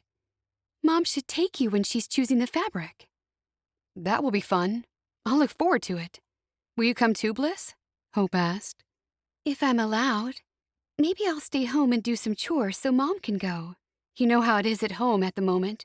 I'm surprised we were allowed out today. We deserve it. We all worked hard through the harvest. Things will get easier when my wedding is over. Hope couldn't help feeling like her day would never arrive. Chapter 12. On the way home, everyone was confused when Hope drove past the apple orchard and continued on. Favor leaned over from the back seat. Where are we going? I'm going to visit Fairfax. When I get there, you can drive the girls home, Matthew. When you get there, tell Mom I'll be home soon. Okay, thanks, Matthew said. It would have been nice to drive the whole way home. Hope stopped the buggy at the bottom of what used to be the Jenkins orchard. After she said goodbye, she made her way up the long driveway. The cottage where Fairfax lived was beyond the main house and toward the end of the property. When she got there, no one was home. Then she saw him working among the trees and headed over to him. Hope, this is a nice surprise. He leaned his shovel against a tree and met her halfway. I took the girls and Matthew into town to see Krystal, and I've had something on my mind all day. I've still got some work to do. Do you want me to come over to your place later? She shook her head. What I've got to say won't take long. Okay, let's go back to my place so we can sit down. Once they were sitting in the warmth of his cottage, she took a deep breath and took the risk of telling him what was on her mind. It was against Wilma's best advice. It's okay. You can tell me what it is. I don't know how you're going to take it, that's all. He hung his head. I've been thinking the same thing. You're worried that we're rushing into things. The timing is probably wrong. She looked into his eyes. She'd only come there to suggest he talk to Florence about the manager's job. No, why would you say that? He gulped. Oh, I thought... You thought what? We're only a few days out from our wedding. If you have doubts, I want to know about it. Don't be upset. Her voice rose. I'm not. She wasn't upset. She was devastated. He looked down, and then he looked back up at her. Are we rushing into things, Hope? No. We've been engaged for a whole year. How's that rushing in? I thought you felt that too. No. Tell me exactly what you're thinking. He shrugged his shoulders. We're both young. And so what? What do you mean about the timing? Are you thinking of waiting until you find someone better? No, how could you say that? You're the only one for me, Hope. I'm just thinking of the whole commitment of it all. There's no going back once we make that commitment. Hope didn't know what he was so worried about. She didn't like the way he said commitment as though it was a bad thing. I don't know why you're not looking forward to it. He took hold of her hand. It's not you. It's about being the man, the provider. I'm worried I'll fail. I'll not just be looking after myself anymore. It'll be you and, in time, a family. When I suggested we marry, I thought I'd be ready in a year. But I don't think I'm any more ready than I was a year ago. It might be better if we wait. Hope stood up.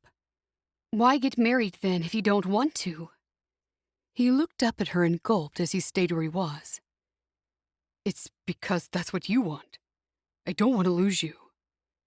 So are you saying I'm forcing you into it? Because that's what it sounds like. You're not forcing me at all. It won't be so bad. Won't be so bad? Hope was horrified. It sounds like you don't want to marry me at all. I'm trying my best to explain it to you. All I see in our future is the pressure of me being the provider for a whole family. I never saw myself as someone having a whole bunch of children. If we get married this young, do you know, have you done the calculations on how many kids we might have? That'll be a lot of mouths to feed and... She sat down and crossed her arms. And? I'm not sure I even like children. Hope gasped and her hand went to her throat. She'd never heard of anyone not liking children. Why haven't you told me this before now? He took his hat off and set it down on the table in front of them. Then he ruffled his hair with his hands. It never came up. You never asked. I didn't think it would be a problem. When people get married, they have children. If you don't want any, why did you ask me to marry you? There's no need to get upset. I didn't say I didn't want any. I just said I don't really like them.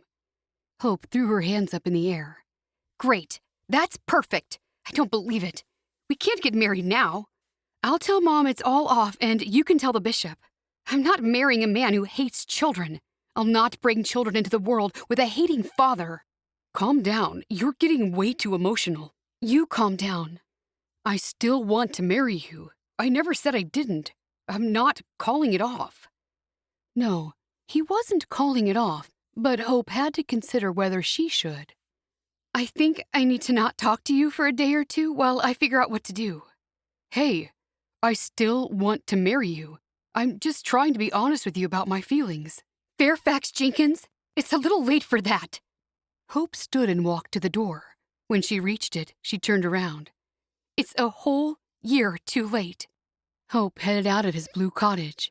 How could she marry a man who didn't like children? She walked around the side of the house. Then she heard his door open and knew he was coming out to follow her. She picked up the signs of her long dress and ran to the fence line that separated the old Jenkins orchard from the Baker apple orchard. Wait, Hope, we can work this out. I mean, there's nothing to work out. Nothing has changed from my side. She got to the other side of the fence and called back. I said I need a couple of days. He kept walking toward her. For what? The only way we can work things out is to sit down and talk. I'll see you in a couple of days. We can talk then. She ran into the Baker apple orchard. This was what she got for thinking someone who was born an Englisher could ever have the heart of an Amish man. They all loved children. That was what they lived for. Every young person in the community wanted to grow up and have a family. Hope stopped walking and sat on an abandoned wooden apple crate. She couldn't work it out. He joined the community for her, so they could be married. What was it he had to think about? Then she realized something. Was he hoping to get his parents' orchard back one day? Did he see marriage to her as a way of getting it back? And now Florence had rejected him by overlooking him as manager. Is that what these sudden doubts were all about? Did he ever really love her? Or did he see her as merely a ticket to future income? The awful thing was, she'd only gone there to ask him to talk with Florence about the job. She never imagined they'd have a huge argument. She needed someone to talk with. Florence was too close to the whole thing. Joy? Yes, Joy would be able to give her some words of wisdom. She'd need to bury her feelings until she talked with Joy. Chapter 13. When Matthew and the girls got back from their trip to town, Cherish left all the unhitching and tending of the horse to the others while she ran into the kitchen. She was starving. Ada and Wilma were sitting at the table with tea and cookies. They didn't say hello, they just looked at her. The others will be in soon. We had a lovely time. Thanks for asking, Cherish said sarcastically. Ada and Wilma looked at each other. Then Ada said, I have a lovely surprise for you and for me, Cherish. Great. I love surprises. What is it? Another bird? We'll need a bigger cage. Perhaps Adam could build a bigger enclosure. Oh, no. Wilma would hate another bird. I've brought everything here for us to work on a gingerbread house together. Cherish saw a box on the floor. Ada lifted it up and started opening it. That sounds so good, but I can't do it. I'm sorry. Ada whipped her head up and looked at her. Why not? Because... She needed a fast excuse. Then she noticed Hope out the window. She was talking with Matthew. Then she climbed up into the buggy. Because Hope has asked me to go somewhere with her. Where?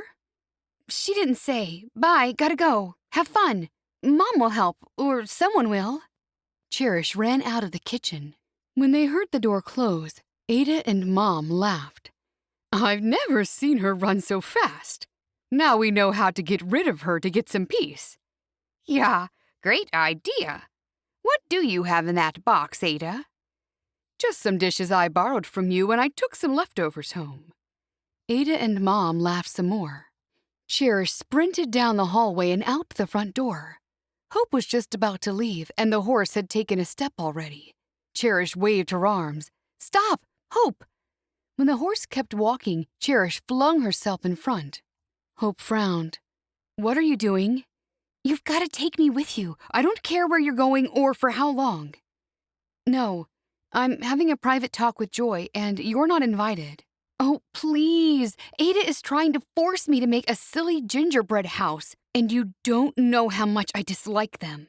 I'll stay in the buggy while you talk with her. I don't care if you're there for hours. You promise you won't nag me to come in? Yeah, I won't. Please. I'm desperate. Okay, jump in. Cherish ran around the other side and climbed into the buggy. You're a total lifesaver. I don't see why you wouldn't want to learn how to make a gingerbread house. Cherish covered her ears. Eek! Don't even say the word. Hope laughed as they traveled down the driveway.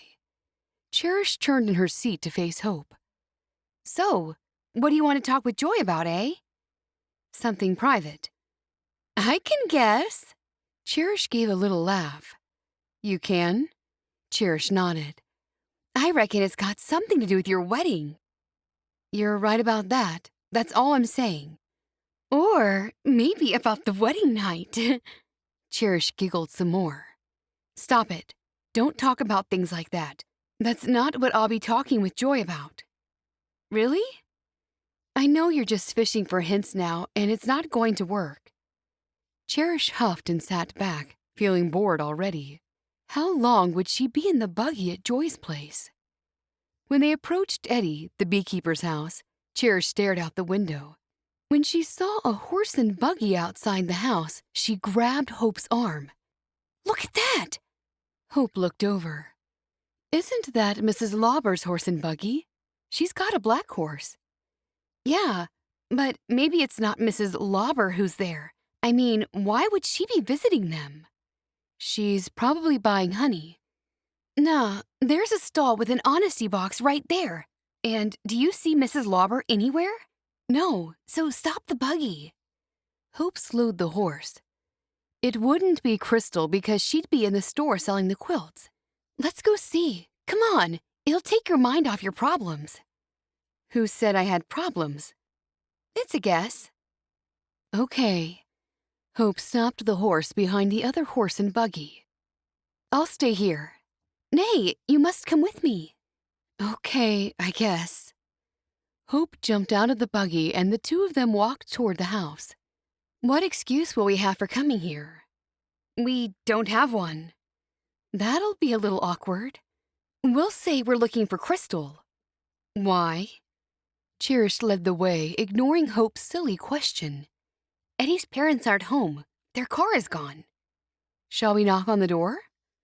Let's go down to the big shed. Cherish and Hope walked down to the shed and looked inside. To their surprise, Eddie was there with Krystal, standing way too close. They jumped apart when they noticed they had company. Hey, Eddie said, walking toward them. What are you two doing here? It's been a day for visitors. Cherish put her hands on her hips. Aren't you supposed to be at the store, Krystal? No. Mrs. Lauber took over for the rest of the afternoon. It gave me a little time off, apart from Sunday. Thanks for coming to see me, Krystal, Eddie said.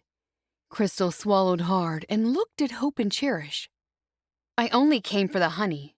I'll bet you did, Cherish said. Hope dug her in the ribs. The reason we're here is... Cherish frowned. Hope didn't need to have a reason. They'd caught Krystal red-handed, alone, with an Englisher. She should have been the one giving the excuses. Now Cherish had to help her out. The reason is that I was excited because I learned some interesting bee facts. That's awesome. I'd love to hear them. Let's stand outside in the sun. It's pretty chilly in here. They all walked out of the shed. What is it you've learned, Cherish? I'll tell you if it's factual. Okay, then. She thought of something wild, anything. Bees go to a sort of bee school. I told you that already. They're not born knowing what to do. The older bees teach them. Great! That fact was right. Cherish clapped her hands. It was an annoying thing Favor did when she was excited. Krystal folded her arms and curved her lips smugly as she smiled at Cherish. Then Eddie continued to tell them about bees. What I didn't tell you, because Ma says I talk too much about bees, is that they have different jobs as they get older. That's fascinating, Hope said. Cherish didn't know if she was being sarcastic or not, but it spurred Eddie on regardless. In their first couple of days of life, they clean out the cell where they were born, and then they go on to feed older larvae. At around a week old, they get a promotion. Cherish laughed. I've been waiting for a promotion for years at the cafe, and they get one in a single week? That's right. They get to feed the younger larvae. After that, they move on to producing wax and various other duties. That's so interesting, Krystal said. Do go on. Then what happens? Cherish had to stop herself from rolling her eyes. When they're about 3 weeks old, they protect the hive entrance. Then days after that, they can leave the hive to collect pollen. Krystal moved even closer to him. I never knew that. So the bees we see have been through all that? They've worked their way up to being a pollen collector. That's right. And along with the pollen, they collect water too, and nectar. You know so much, Eddie, Krystal said. Cherish didn't know what to do next. She wanted Krystal to know they were onto her and what she was doing. She couldn't have a relationship with Eddie unless she was going to leave the community. So, what's really going on here between you two? Hope asked. Cherish nearly choked at the way Hope was being so forthright. She'd started off wanting to stay in the buggy. Krystal's eyes grew wide. Nothing. I just came to get honey. Yes, all of you can just grab a bottle of honey from the stall out front. No need to pay. My friends never have to pay. I'll sell you something for all the honey you've given us, Eddie, said Cherish. No need, truly. We make money from the stores. I don't want to make money from my friends or neighbors. He smiled at Cherish and Hope. Especially not you two. Without your apple trees, where would my bees be? The honey wouldn't taste nearly as good, and I wouldn't be able to keep so many bees. Thanks, Hope said. But we do have plenty of honey left at home. We'll walk out with you, Hope told Krystal. Oh. Krystal looked at Eddie, and when he didn't say anything, she said to Hope, Okay, let's go. Bye, Eddie. Bye, girls. Thanks for visiting. It's always a pleasure. Do come again and grab some honey on your way out. Chapter 14. Once they were on the road again, Cherish couldn't wait to hear what Hope thought about what they'd just witnessed. When Hope was silent, Cherish said, What do you think of that? Oh, I think something's going on there. Undoubtedly, they like each other. The question is, what will come of it? Will she leave? Will he join us? He's an Englisher. She should have nothing to do with him. Cherish studied her sister. Her face was stony, and she was staring at the road ahead with a strange look in her eyes. But Fairfax was... Hope shrugged, and then Cherish was quiet. Now she knew what was upsetting Hope. It was Fairfax. They'd had an argument. Cherish didn't say anything further. When they arrived at Joy's house, Hope turned to her. "Stay here." Are you serious? Why can't I come in and see our sister? I told you this before I allowed you to come with me. I thought you were joking. This is highly unfair. I haven't seen Joy for days. You shouldn't even be here. I have something private to discuss with her. I'm taking you back home. She started moving the buggy forward. No, don't. Okay, I'll stay in the buggy. Make sure you do. Hope moved the horse and buggy back to where it had been and then got out and slung the lines over the hitching post. Then she said to Cherish, "I'm not sure how long I'll be. Take your time." Hope walked up to the door and opened it a little. "Joy!" Joy came rushing toward her. Shh. I finally got Faith to sleep. Come in. I hope you don't mind me just coming over like this. Of course not. I love it when you visit. I keep telling you all that you don't visit often enough. Do you want a drink of something? I have some cookies, I think. That is, if Isaac hasn't eaten them all. No, I just came here to ask you about something. I need your advice about men. You mean one man in particular? Joy asked. Hope nodded. Let's sit. Once they were seated, all Hope's concerns and worries poured out. Meanwhile, Cherish was growing bored in the buggy. Didn't Hope know how it felt to be left out of things? No, she couldn't possibly know what it was like to be the youngest. Cherish thought back to when Mom was teaching them all to make a cake when she and her sisters were very young. Favor, Hope, and Joy were all there with Mom, fussing over them and telling them how to stir the mixture. When she tried to join in, she was told she was too young. Cherish went out in the dirt and made herself some mud pies. Later that day, she got into trouble for getting mud on her clothes. Things were so unfair. Cherish sighed at that memory. Why did they keep saying she was spoiled because she was the youngest?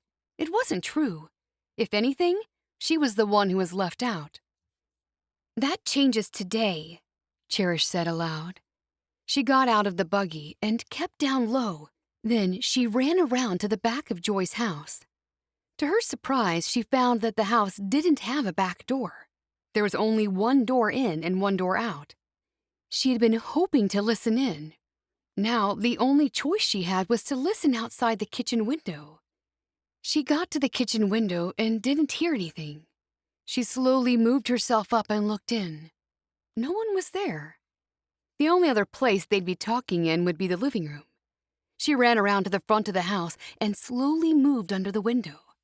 She heard voices, but they were too muffled, and due to the cold weather, the window was shut.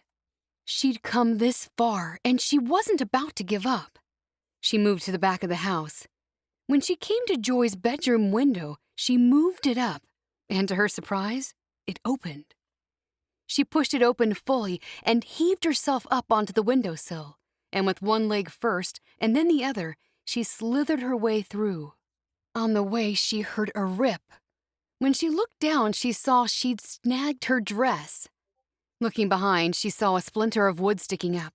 She carefully wiggled it loose and pulled it out so it wouldn't snag on anything else. The voices were louder here, so she moved closer and opened the door just slightly. There, now she could hear every word. Hope said, "And then he said he didn't feel ready. It was awful." Then I said something and left. "What did you say?" Joy asked. "It's all a blur. I said I'd talk to him in a couple of days." What if he changes his mind and doesn't want to go through with it? Oh, and this is the worst thing of all. Get ready for it, Joy.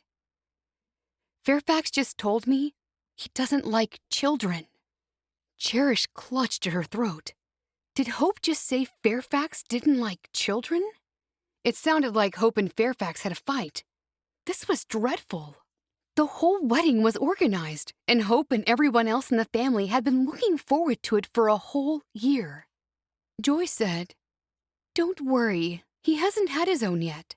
He'll like his own children." Cherish put a hand over her fast-beating heart, glad she hadn't stayed in the buggy. She had to know all this. Do you think he will like his own? Hope asked. I know it. Well, that makes me feel a little better. I've never seen you so upset. Who wouldn't be? I'm supposed to be marrying him, and now it sounds like he doesn't know what he wants. I want him to feel so in love with me that he must marry me or he'll die. That's a bit dramatic. It's not, Joy. I just want to feel loved by the man I'm about to marry.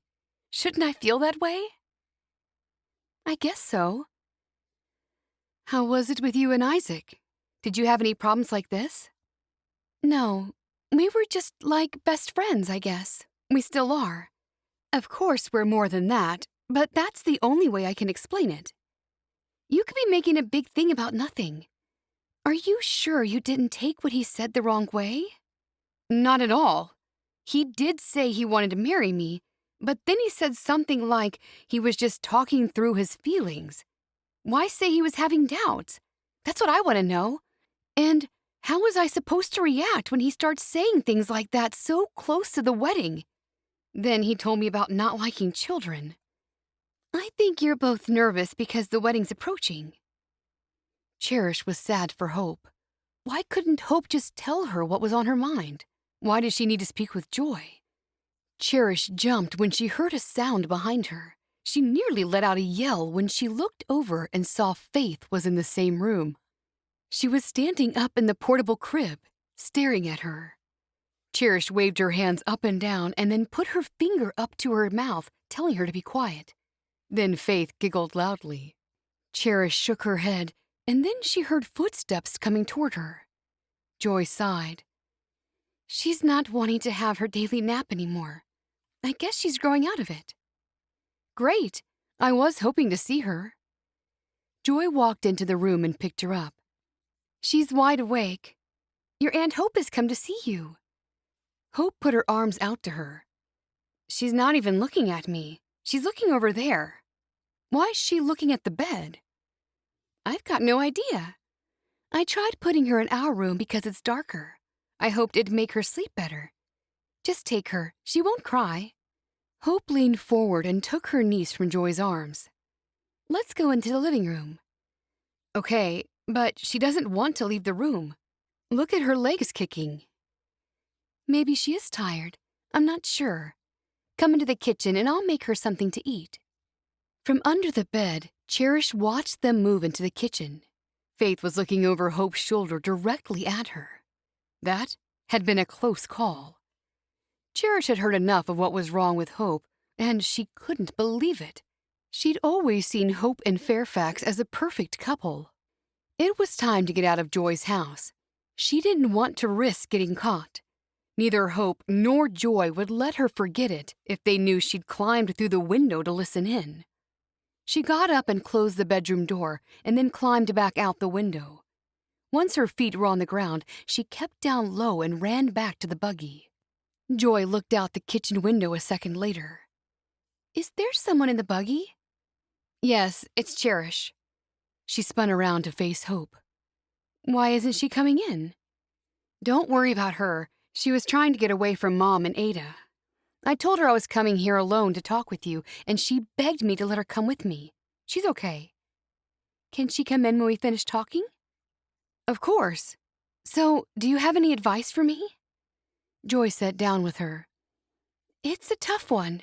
Just really listen to what he's saying. I'm not sure I want to know what he's thinking or saying.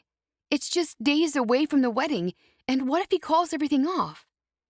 No, he won't do that. That's what I'm worried about. Then I think, do I want to marry someone who has doubts about marrying me? Do I? Only you can answer that. But you've got a whole lifetime ahead of you. This is just one little upset. Don't let it ruin your relationship. You know he loves you. He joined our community so he could marry you. That's not supposed to happen. No one's supposed to join because they're in love with someone, but everyone knows he joined for you. I guess so, but that all seems so far away, so long ago. Stop worrying about it. He wouldn't have changed his mind. You've got to stop thinking about it. Don't let it ruin what should be a happy time. Hope took a deep breath. I guess you're right. Now, tell Cherish she can come in and I'll make us all coffee. That would be great. I am hungry. I'll take Faith out with me. Hope walked out of the house. Cherish? She called out. Cherish stuck her head out of the buggy. What?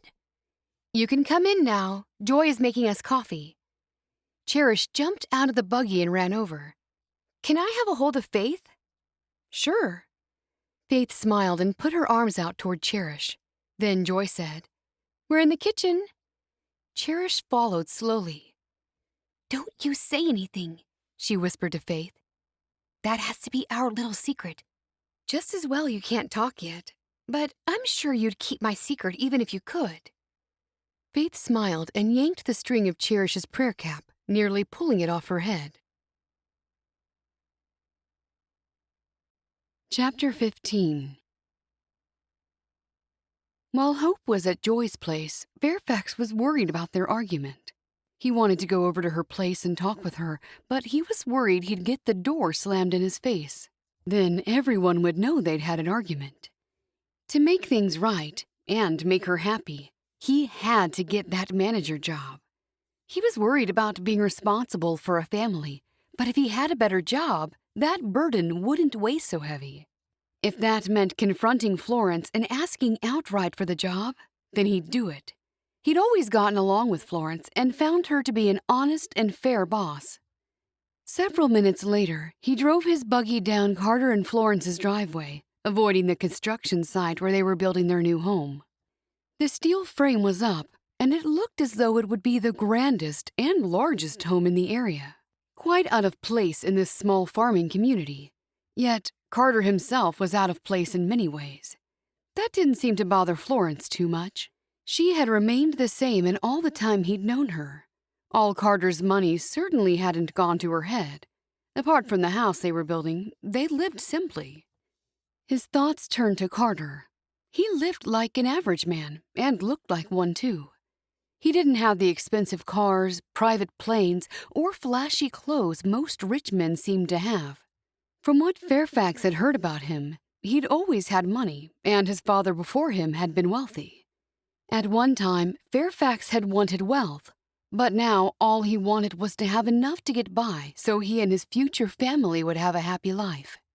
Apart from Hope, what had drawn him to the Amish was their sense of peace and the sense of community. Everyone helped and supported each other.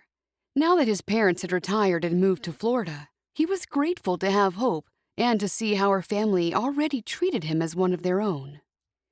When he got to Florence and Carter's cottage, he jumped down and flung his lines over their hitching post. After he took a deep breath, he continued onward. When he walked up the 2 porch steps, he said a quick prayer as he raised his hand to knock on their front door. He hadn't rehearsed what he'd say to Florence. He'd figure it out as he went along. He'd plead his case and tell Florence why he was the best person for the job. To his surprise, Carter answered the door. Hello, Fairfax. Come in. Carter put out his hand, and Fairfax shook it and moved through the door. How are you? Fine, thanks. How are you? Fairfax took off his hat and smoothed down his hair. Great. Come and sit down with us. Florence will be down in a moment. She's upstairs with Iris. I came to see Florence for a moment, if I could. Fairfax was still standing, so Carter gestured toward the couch. Take a seat with Spot and I'll get her. Thanks. Fairfax sank into the couch. It was the most comfortable couch he'd ever sat on. The dog opened his eyes and looked at him. Hello there. The dog gave a tiny tail wag and closed his eyes. Florence rushed down the stairs. Fairfax, is everything okay? Fairfax jumped to his feet. Everything is fine. Oh, you had me worried. Florence sat down, and then he sat too. Now his nerves kicked in. Sorry, I should have made that clear. I'm here to talk with you about the orchard. Is everything going okay? You should really talk to Eric. I'm talking about the Baker apple orchard, not my parents' old one. I'm listening. He swallowed hard and did his best to appear confident. He had to do this for his sake and Hope's sake. You are looking for a permanent manager, right? That's right. Have you considered me? I did think about you, but you don't have a ton of experience. Like you, I was raised on an orchard. I do think I have enough experience, and what I don't know, I'm willing to learn, and learn fast. Have you been happy with the job I've done for you so far?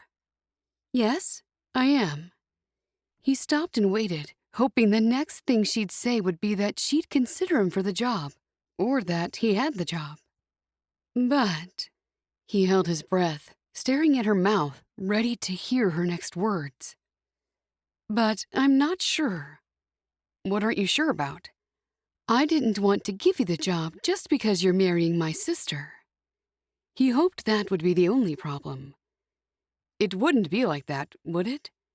She shook her head. I'm not sure. I don't want my head to be clouded by you becoming part of the family. It has to be a business decision, and that's why I thought an outside person might be better. Sometimes working with family isn't always a good idea. I know some family members take advantage and don't do what they're meant to do. I see that. But I'm not like that. I take my work seriously, and I work hard. You're talking like me being part of the family is a disadvantage. But it could be that it is a big advantage. It is a family business, after all. Hope's and my children will be the next generation. Maybe one of them will have a passion for apples. Florence laughed. Passion? For apples? That's funny. Until she laughed, he thought he'd made some pretty good points. She stared at him and then said, I'll give it some serious thought. You will? She nodded. I will. Thanks, Florence. I really want this. I'll work harder than any manager has ever worked before. The person who gets the job will be overseeing 3 different orchards. I understand. I believe I'm the perfect man for the job. As I said, what I don't know, I'll be quick to learn. Florence stood up. Thanks for stopping by. I appreciate it. I'll have my answer in a few weeks after I talk to a few more people. He stood up. Wait, a few more people? I think it's only right that I see who's out there. Fairfax cleared his throat. I know you might think that, but that'll be a waste of your time. No one will work harder or smarter than I will. I'm invested in this with everything I have. I'll fight for the Baker Apple Orchard and your other 2. As I said, what I don't know, I'll learn quick. The best man for the job is right here in front of you. I'll make up my mind soon. I will think about all you've said. He breathed out heavily. Thanks, Florence. She walked him to the door. I'll see you tomorrow, I guess. Yes, bye for now. He walked out the door and put his hat back on. She was so hard to read. Florence closed the door, and then Carter came down the stairs carrying Iris. He's gone? Carter asked. Wait a minute. Florence looked out the window and saw him getting into his buggy. He's just about to drive off. She turned around to face him. Your plan worked. He's so keen for the job now. He continued down the stairs and put Iris down on the floor. She ran to her mother, and Florence scooped her up and settled her on her hip. I told you he'd fight for it. That's the kind of man you want in charge. Seems he's a real go-getter. I just hope he's not too disappointed in waiting for the news. Did you hear our conversation? I did. You did everything just perfectly.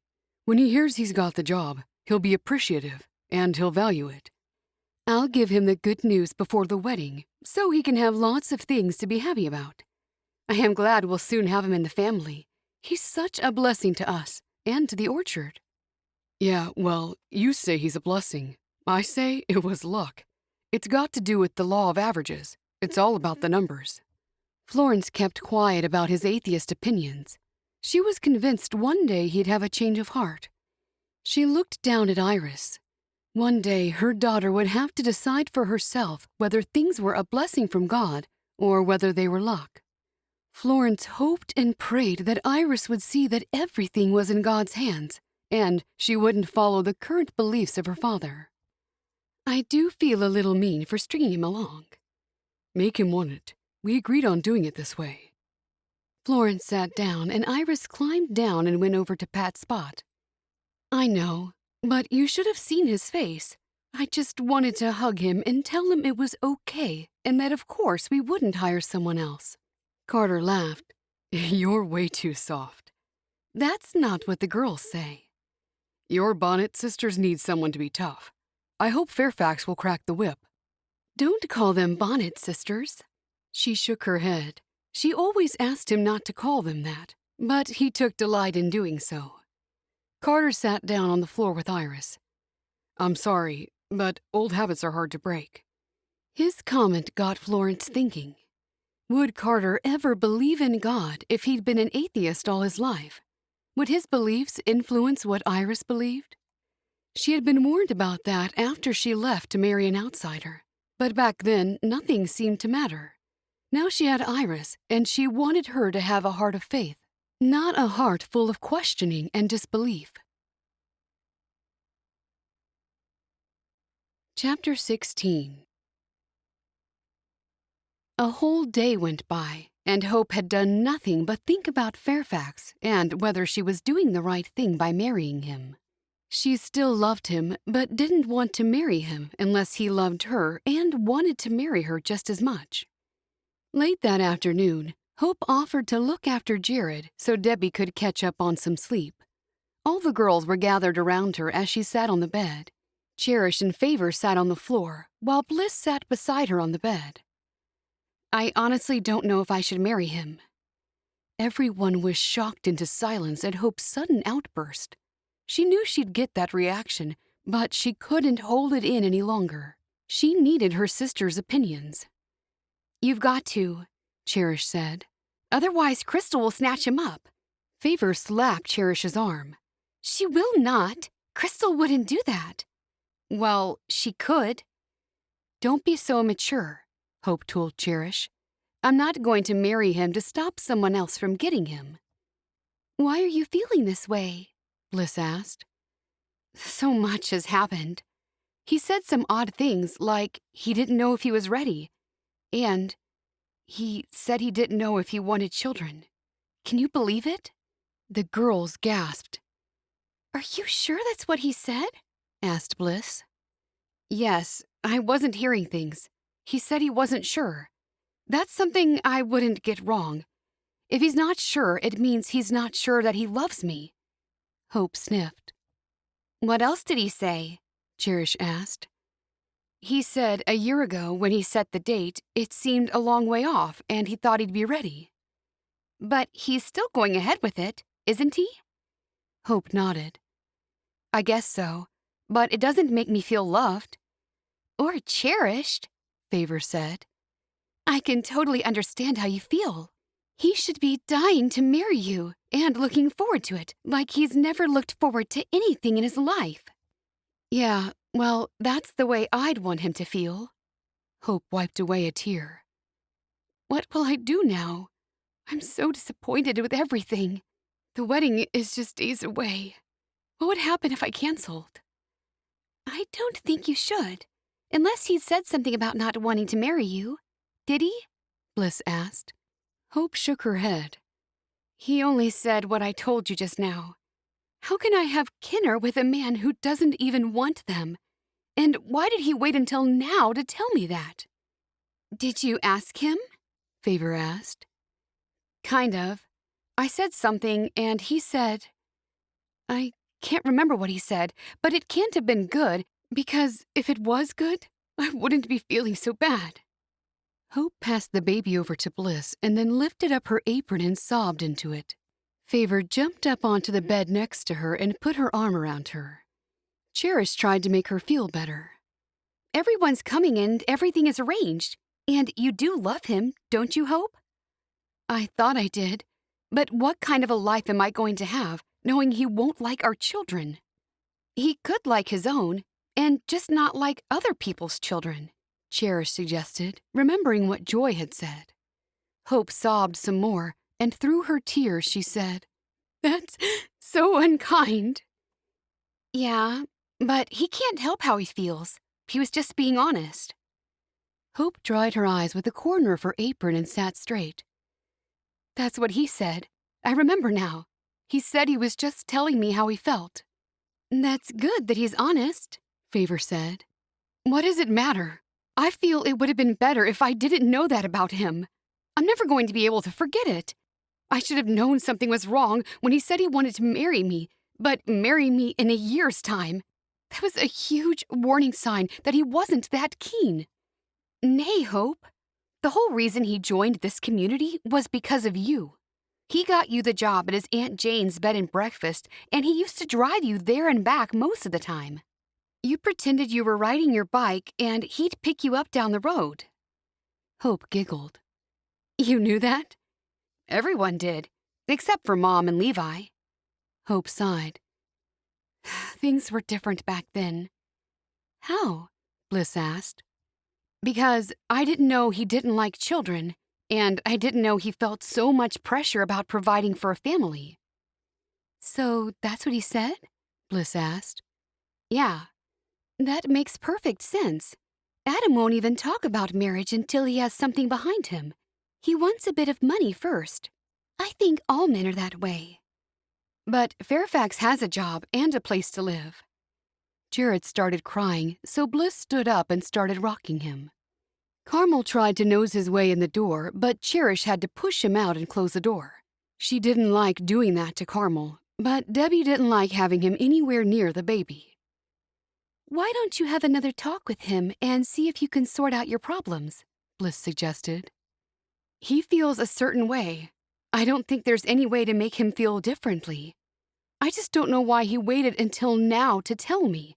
Is he hoping I'll say to delay the wedding? Delay it until when? Another year into the future? And what if he still feels like this? What will you do? Asked Favor. He's already got the cottage ready for you to move into. Hope rolled her eyes when she thought about the blue cottage. Why don't you talk to Mom? She knows a lot. Hope swallowed hard when she heard Favor's suggestion. I don't want to admit it, not even to her. Everyone thinks we're so perfect together. So did I, until recently. Now I'm getting married to him, and half the time these last few days, I don't know who he is anymore. Debbie poked her head through the door. Is this a private party, or can anyone join? Come in, Hope said.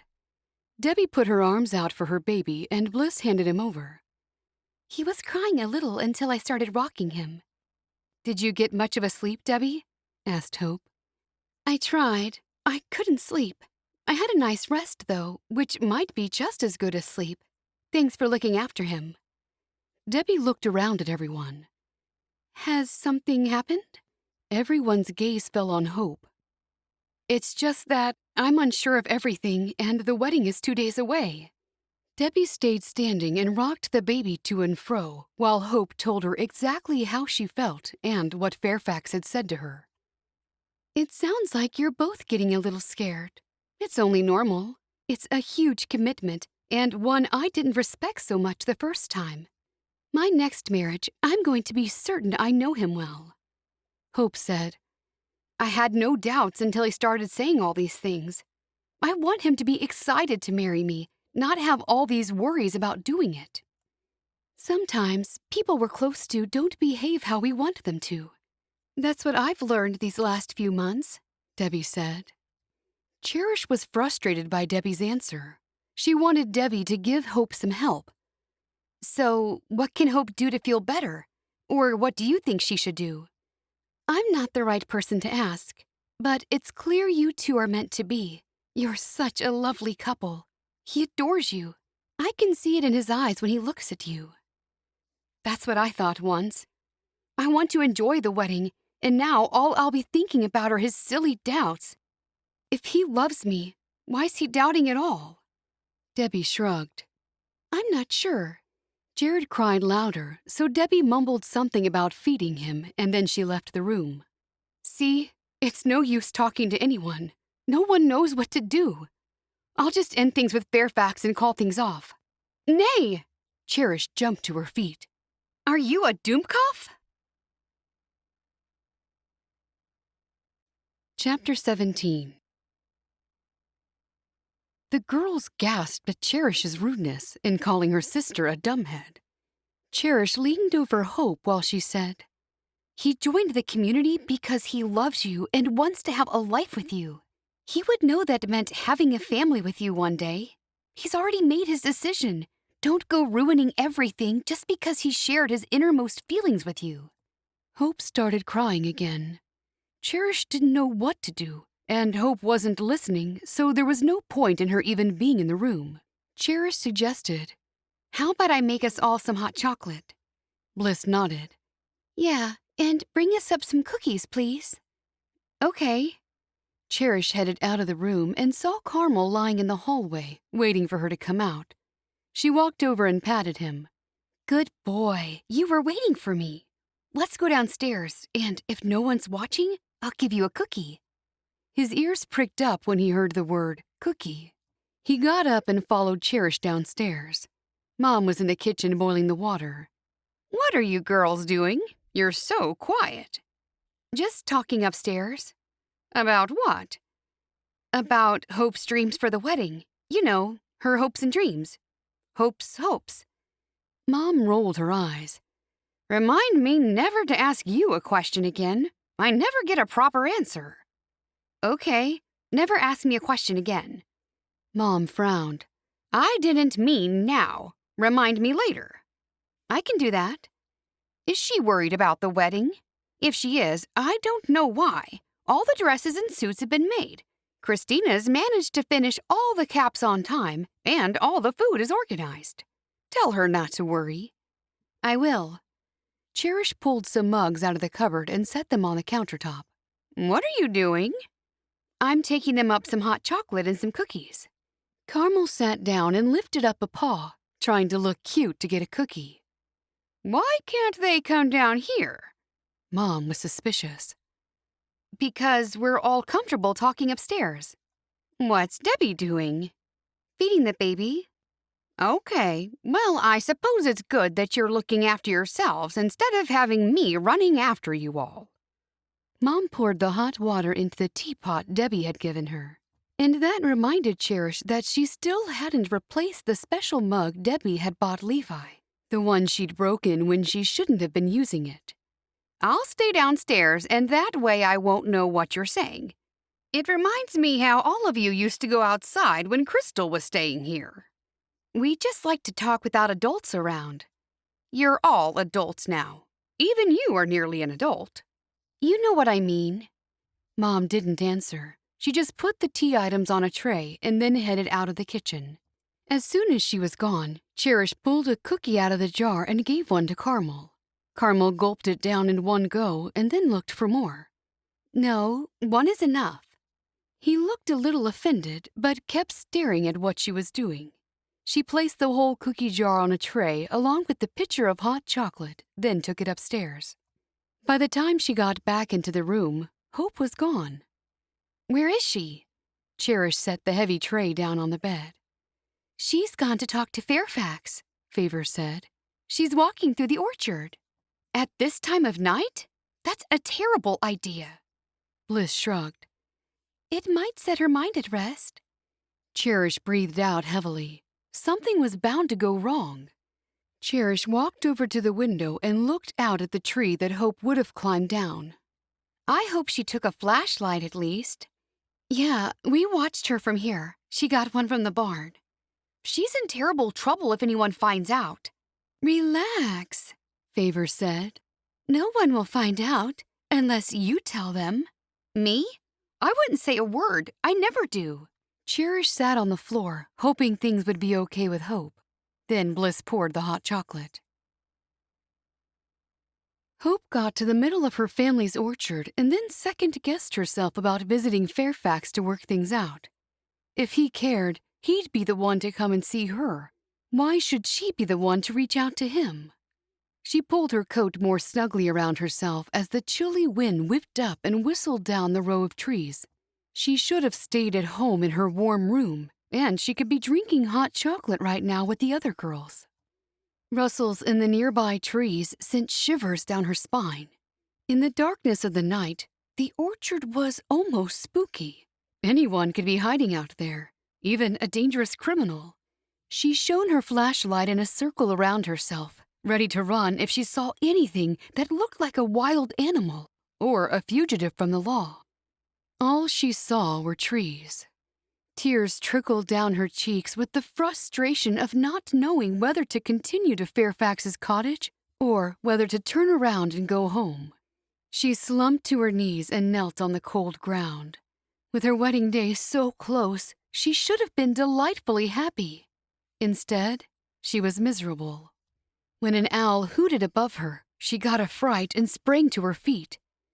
Then she knew she couldn't go to see Fairfax now that she was looking such a mess. The only choice she had was to go home. Hopefully no one would ask her any questions. She was in no mood to talk with anyone. She'd climb back up the tree, get back into her bedroom, turn off her lights, and close her door. Chapter 18. The next day, Bliss delivered 3 letters to Wilma and then headed back to the orchard. One letter stood out in particular. Wilma sat down to read it, but then noticed it was addressed to both her and Ada. It wouldn't be right to open it until Ada was there with her. When Ada arrived a little later in the day, she couldn't wait to tell her the good news. Ada, I have a letter here from Miriam, and it's addressed to the both of us. Really? How very nice of her to include me. Has she ever written to you before, Wilma? Nay, this is the first. I wonder if it's a joint letter from Earl, too. Quick, open it up and see what she has to say. Okay. Wilma got a knife out of the drawer and slit open the envelope. Then she pulled the letter out and sat down with Ada. Wilma began reading aloud. Dear Ada and Wilma, I was so pleased you could come to my wedding and bring the girls with you. I have exciting news to share. Earl and I are going to become parents in the summer. The 2 women gasped as one. What? Wilma shrieked. Nay, it can't be. Parents? She's way too old. They must be adopting. Keep reading, Wilma. Okay. Wilma looked down and found the place where she had left off. We didn't want to tell anyone until I was quite far along. When I noticed I was getting larger than I thought I should be, I had a suspicion. Then the midwife detected 2 heartbeats, and an ultrasound test confirmed that we're having twins. It's a miracle, Ada said. Read on. Wilma smiled. She was going to be a step-grandmother to twins. You were both concerned that Earl would miss out on being a father if he married me. You both kept saying things about my age when I really wasn't that much older than he. Even though you both created a lot of anguish for me, I forgive you because now I'm rejoicing over having 2 babies and not just 1. We're having a double blessing. I hope everyone is well. Love and best wishes, Miriam. Wilma placed the letter down. What did she mean by us both creating anguish for us? Ada asked. Wilma studied the letter, trying to make sense of it. She said anguish for her. You know she was upset, but I don't know. I thought that was all straightened out. She's been holding a grudge, Ada. I find her letter disturbing. I never thought she was that kind of woman. We must have upset her more than we ever thought, or than she ever let on, but we were only thinking of Earl. You do know we have to respond, don't you? Ada asked. We'll write back and say how happy we are, and that's all we'll say, because we are thrilled for the both of them. Wilma rubbed the side of her face. Or maybe we should apologize again if she's still upset with us. Nay, once is enough. We apologized already, and that's that. Ada gave a sharp nod. She was so upset when she left here that day. That was such a long time ago, and we apologized, so stop going on about it. It doesn't matter. I think we should say we're sorry again. She's having a baby, and we want her to feel good. Ada nodded. If that's how you feel, I'll go along with you. Saying sorry twice never hurt anyone. I'm so excited they're having twins. How wonderbar is that? I know. It's too good for words to say how good it is. You must write back to her immediately. Wilma looked down at the letter. The letter was to the both of us. Maybe we should both write back. I can't help thinking she was annoyed with us for saying she was too old to have kinner. Undoubtedly, Wilma. That's what we just discussed, but we can't worry about that now. We'll apologize again and again if we have to, and then it'll all go away. We can all be friends and forget about it.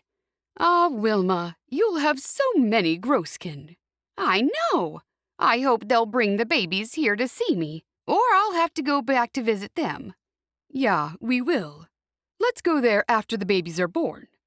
We can stay at that lovely bed and breakfast where we stayed for their wedding. Ugh, nay, Wilma. It wasn't lovely. The breakfast was bad, and we had to go out to eat. Earl has a house now. We can stay there. Only if they ask us. They'll ask us to stay there when they know we're coming. We can't say anything about it now. No, we'll just write a lovely letter saying how pleased we are. Oh, Ada, we'll have to start knitting again. I'm already knitting for Christina. I've made her baby some things already. It never stops, does it? Wilma chuckled. Look how the Lord is blessing you with all these Groskin. How many is it now? Wilma shook her head. I've lost count. I'll have to add them all up after we write this letter.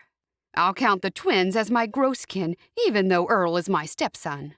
Of course you would. I didn't think you wouldn't. And I'll count Debbie's Jared as one of my Groskin, too. Wilma covered her mouth and laughed again. Unfair, Wilma. I'll count Jared in with mine if you are adding him to yours. Okay. Wilma and Ada put their heads together and laughed. Levi walked in. There's a lot of noise going on, and I can't see that anyone's making my coffee. Wilma flew to her feet. I forgot, for a very good reason. She picked up the letter and waved it in the air. This letter is from Miriam. She's having twins. Levi's mouth fell open. Twins? That's right. 2 babies and not just one. She didn't say an exact date when they were due, but she said she waited a while to tell anyone. That is a delightful surprise. Ada stood up. I'll make you a cup of coffee, Levi. Wilma is overexcited. He chuckled. I don't care who makes it, as long as I get a cup. A couple of cookies would be nice, too. He looked over at Wilma. This is something to celebrate. I know. What shall we do? Do you want to visit them? He asked. Yeah, I do. But how can I with Hope's wedding coming up? Oh, Wilma, what if they can come to the wedding? Wouldn't that be wonderbar? It would, but they didn't mention it. Levi frowned. Surely Earl will come to his sister's wedding. He came to our wedding, and he's been at Mercy, Honor, and Joy's weddings, too. Slowly, Mom nodded. That's right. We might see them at the wedding, Ada. I do hope so, although they might not want to travel right now, with the pregnancy. Levi smiled and gave Wilma's shoulder an affectionate squeeze before he walked back to the living room. We must get this letter written and make it a good one. She has to forgive us properly, otherwise their visit would be strained. Maybe we should have kept our feelings quiet about the vast age difference between them, Ada. We should have, but we didn't. That's a lesson to us to keep quiet about things. What do you think, Wilma? It's very hard to know. Debbie was grateful for our help. Miriam wasn't grateful. The kettle boiled, and Ada poured the ground coffee into the coffee plunger and then poured in the hot water. I'm just so overjoyed for Earl. I don't know what to say. And you know what, Wilma? What? We're finding out directly from Miriam rather than being told through Florence. That's right. Oh, I do feel good about that. And even if they are at the wedding, I do want to visit them next year. Me too. Now I have something to look forward to. I feel the same. Chapter 19. Cherish couldn't bear to see Hope upset. She had been upset all day, and now it was nighttime, and she was still miserable. Hope was in Debbie's room, crying about her life. Everyone was in Debbie's room, apart from Mom and Levi, who were downstairs without a clue that Hope was distraught. From what Cherish heard, Hope believed she and Fairfax were having big problems. Cherish was sure it was just a misunderstanding. The others were comforting Hope, but what good was that? Actions were what mattered. She had to see Fairfax for herself and find out exactly what was going on. With the wedding so close, she had to talk with him tonight. She told the girls she was going to bed early, and as soon as she was out of the room, she closed Carmel in her own bedroom. Then she hurried to Hope's room and opened the window. Then she stepped onto the tree branch that was in perfect stepping distance. Next, she moved her foot onto a lower branch. Once she was confident she wasn't going to fall, she used the lower branches one at a time to make her way down to the ground. Once her 2 feet were on solid ground, she looked around. Then she went quickly to the barn to get a flashlight. As soon as she had that in her hand, she hurried into the orchard. Even with the flashlight lighting her way, the orchard was a scary place at night. Cherish eventually reached Fairfax's cottage and banged on his door. He opened it and seemed surprised to see her. "What are you doing here? Do you know what time it is?" Of course I do. Cherish pushed past him. You and I have always been friends, haven't we? Once she was inside, she turned around to face him. He stood in the doorway, leaving the door open. He frowned and pulled at the neck of his pullover. "I guess so." In that case, you need to tell me the truth about what's going on between you and Hope.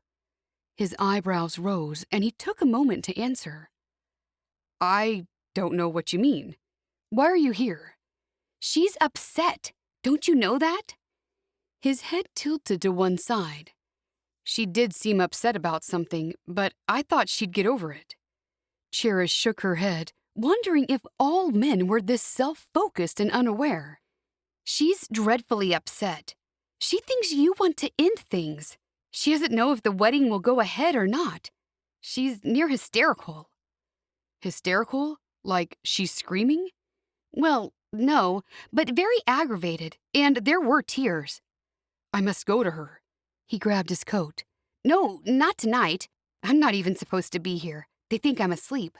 Just see her tomorrow and put her mind at rest. Cherish took a quick breather. You're not having second thoughts, are you? "No, of course I'm not. I don't even know why she's thinking that. I'll have a good talk with her and we'll sort everything out." Suddenly, Matthew stood up, appearing in the living room. It caused Cherish to jump. "Take her some flowers when you go," Matthew suggested to Fairfax. "Good idea. I'll do that." Cherish couldn't stop staring at Matthew. I didn't even know you were here. "I just came here because—" He looked at Fairfax. Fairfax finished Matthew's sentence. "He's here because he wanted to talk with me about him possibly working here permanently." Where's here? "Here at this orchard, not your orchard." Oh, what about your family, Matthew? "They'll survive without me. It's just an idea. I haven't made up my mind, and I haven't said anything to anyone, so please don't say anything." I won't. I'm a good secret keeper. She wasn't sure how she felt about Matthew staying on, but she'd worry about that later. First, she had to get her sister married off. Matthew said to Fairfax, "Anyway, what do you think about the idea of flowers?" "I said I'll do it. I think it would help." Matthew smiled and walked toward the door. "I'm glad someone's finally listening to me. Anyway, I'll go home. Aunt Ada said she's keeping my meal hot for me." Cherish jumped in front of him. Perfect. Then you can drive me home. I just wanted to talk quickly with Fairfax, and now I've done that. "Sure, I'll take you home." Matthew looked at the flashlight in her hand. "You walked over here?" No, I flew.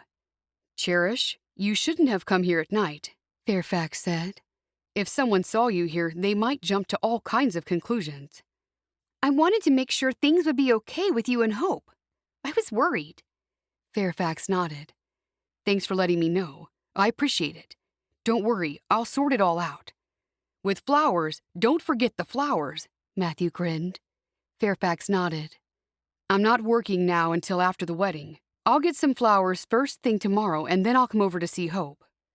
Cherish felt a whole lot better. Are you ready now? Matthew asked her. I am. Let's go. Thanks for stopping by, you two. Do come again, Fairfax said with laughter in his voice. We will, said Matthew. When Cherish gave Matthew a look, he added, but maybe not together. Cherish and Matthew walked halfway down the long driveway to the buggy. Why'd you leave the buggy all the way down here? I'm not sure. This is the first time I've been here. I didn't know where his cottage was. They got into the buggy, and then Matthew moved the horse onward. Did you notice that everything in the house is blue?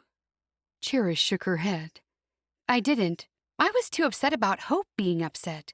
Although, she did tell me it was all blue. She's upset about that, too. But she mentioned he agreed to change some things. I don't know how you didn't notice it.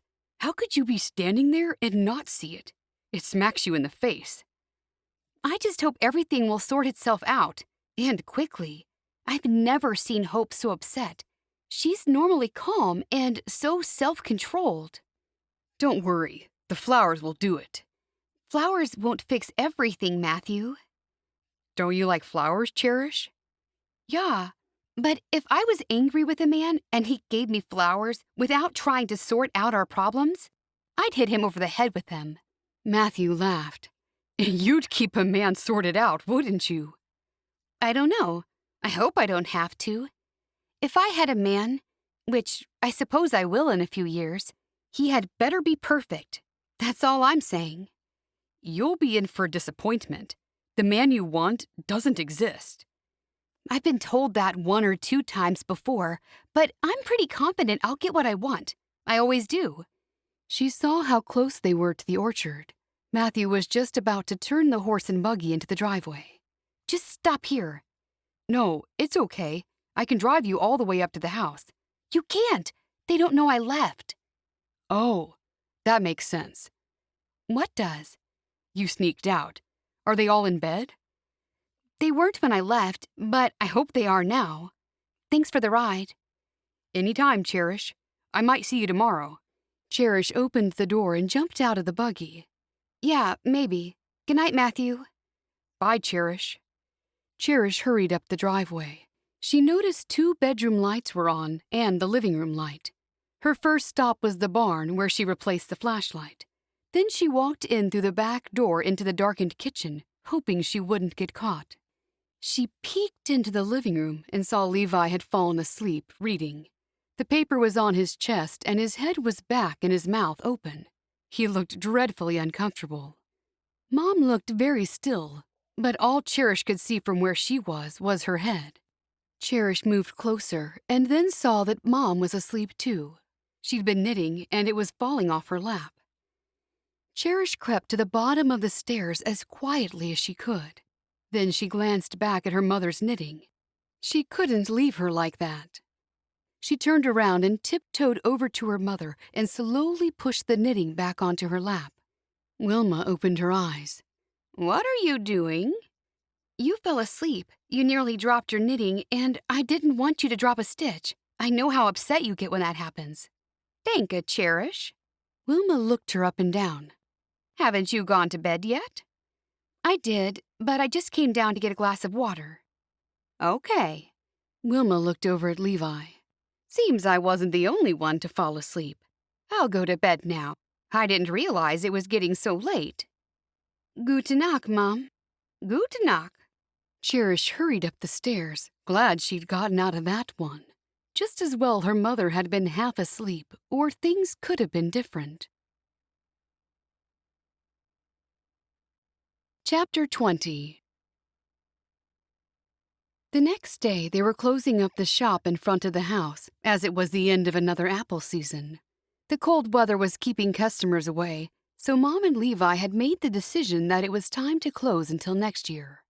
Some things they could leave on the shelves, but there were quite a few perishable goods that needed to go back to the house. Hope was busy loading up a cart with Favor when Fairfax walked into the shop. What are you doing here? Hope was pleased he'd come there. He had to be there to apologize. There was no other reason. Favor made some comment about needing to go back to the house and hurried away. Then Fairfax pulled out the basket of flowers he'd hidden behind his back. "These are for you." She smiled. "Danke, they're lovely." Then she cleared her throat. She wasn't ready to forgive and forget. They needed to have a serious talk. "I'll just put these in the kitchen and then we can have a private talk." She leaned closer. "We shouldn't talk here because everyone will be coming and going, taking things back to the house. Maybe we can go to the barn. It'll be warmer in there out of the cold wind. Shall I go there and wait for you?" "Good idea. I won't be long." They walked back up the driveway together. As Hope headed to the house, Fairfax walked into the barn. Hope walked into the kitchen with the flowers, and Mom looked up at her from the puzzle she was doing with Ada, Debbie, and Matthew. Where's Fairfax? Favor said he's here. "He's outside. I'm going to join him in a minute. We've got some wedding things we need to talk about." Nonsense, Ada said. bring him in here and we can all talk about it together. You shouldn't have to worry about the details. Debbie said, "Ada, maybe when Hope said, 'talk about wedding things,' she might have meant they want to spend a few moments alone together." Oh, is that what you meant, Hope? "Yes." Hope proudly placed the basket of flowers in the center of the table. Store-bought flowers, eh? Mom laughed. Hope stared at the pink roses. "Yes, they seem to be." Ada shook her head. That means Fairfax is in trouble, I dare say. They would have cost him quite a bit. Mom smiled. And Hope's worth every cent. It was a lovely thought. "Do you think so, Debbie?" Matthew asked. "I do. Who doesn't love flowers?" Ada stared at her nephew. Why are you suddenly so cheerful? I just like to see people getting along together. Is that okay, Aunt Ada? She chuckled. You're cheeky, just like your brothers. No, I disagree. I'm nothing like either of them. I'm an individual. Matthew slotted in a puzzle piece. I was looking for that piece everywhere. Now we can do the rest of the water. Hope stared at the lid of the puzzle box. It was a farm scene with cows, hills, and a large river. "Have fun with your puzzle," Hope said as she walked out of the room. Something's up with her, Ada whispered. She's nervous about the wedding, and I don't blame her. There are so many people coming. We've done all we can do. I'm nervous too, but this puzzle is calming me down a little. Ada patted her chest. Well, start finding some pieces. You too, Debbie, Wilma said. You can't leave all the work to me and Matthew. Hope walked to the barn looking for Fairfax. When she opened the barn door, she saw him sitting on a bale of hay. He patted the spot beside him. Let's talk, he said. Hope sat down. She was pretty confident he wanted to continue with the relationship, but only because of the flowers. They were a sign he wanted to ask her forgiveness. It seemed Ada was correct. I want you to know that I want to marry you more than anything. When I said I was wondering if the timing was right, I was thinking of all the pressure that came with being married. It wasn't about you personally. How could that be so when I'm the one you'll be marrying? It is personal. It's me. Slowly, he nodded. I shouldn't have said anything. From now on, I'll keep things to myself. No, I don't want things to be that way. Neither do I, but I don't want to upset you either. For me, I'm thinking I'll have the responsibility of being a provider for the family. It's always been just me. I've only ever had to look after myself. I mean, what will happen if I lose my job and we have no place to live? It concerns me. That won't happen. It could. Then we'll face it together. I could always get a job too, if something like that happens, so don't worry. But what if that happens when we've got young children? You can't get a job then. I'd sew. I'd help Christina or something. Something would turn up. God will provide what we need. I know, but it's just the fear of everything being on my shoulders. I can't explain it. I'll be responsible for another person. I find that daunting. Everything's still pretty new for me in the community. I'm still finding my feet.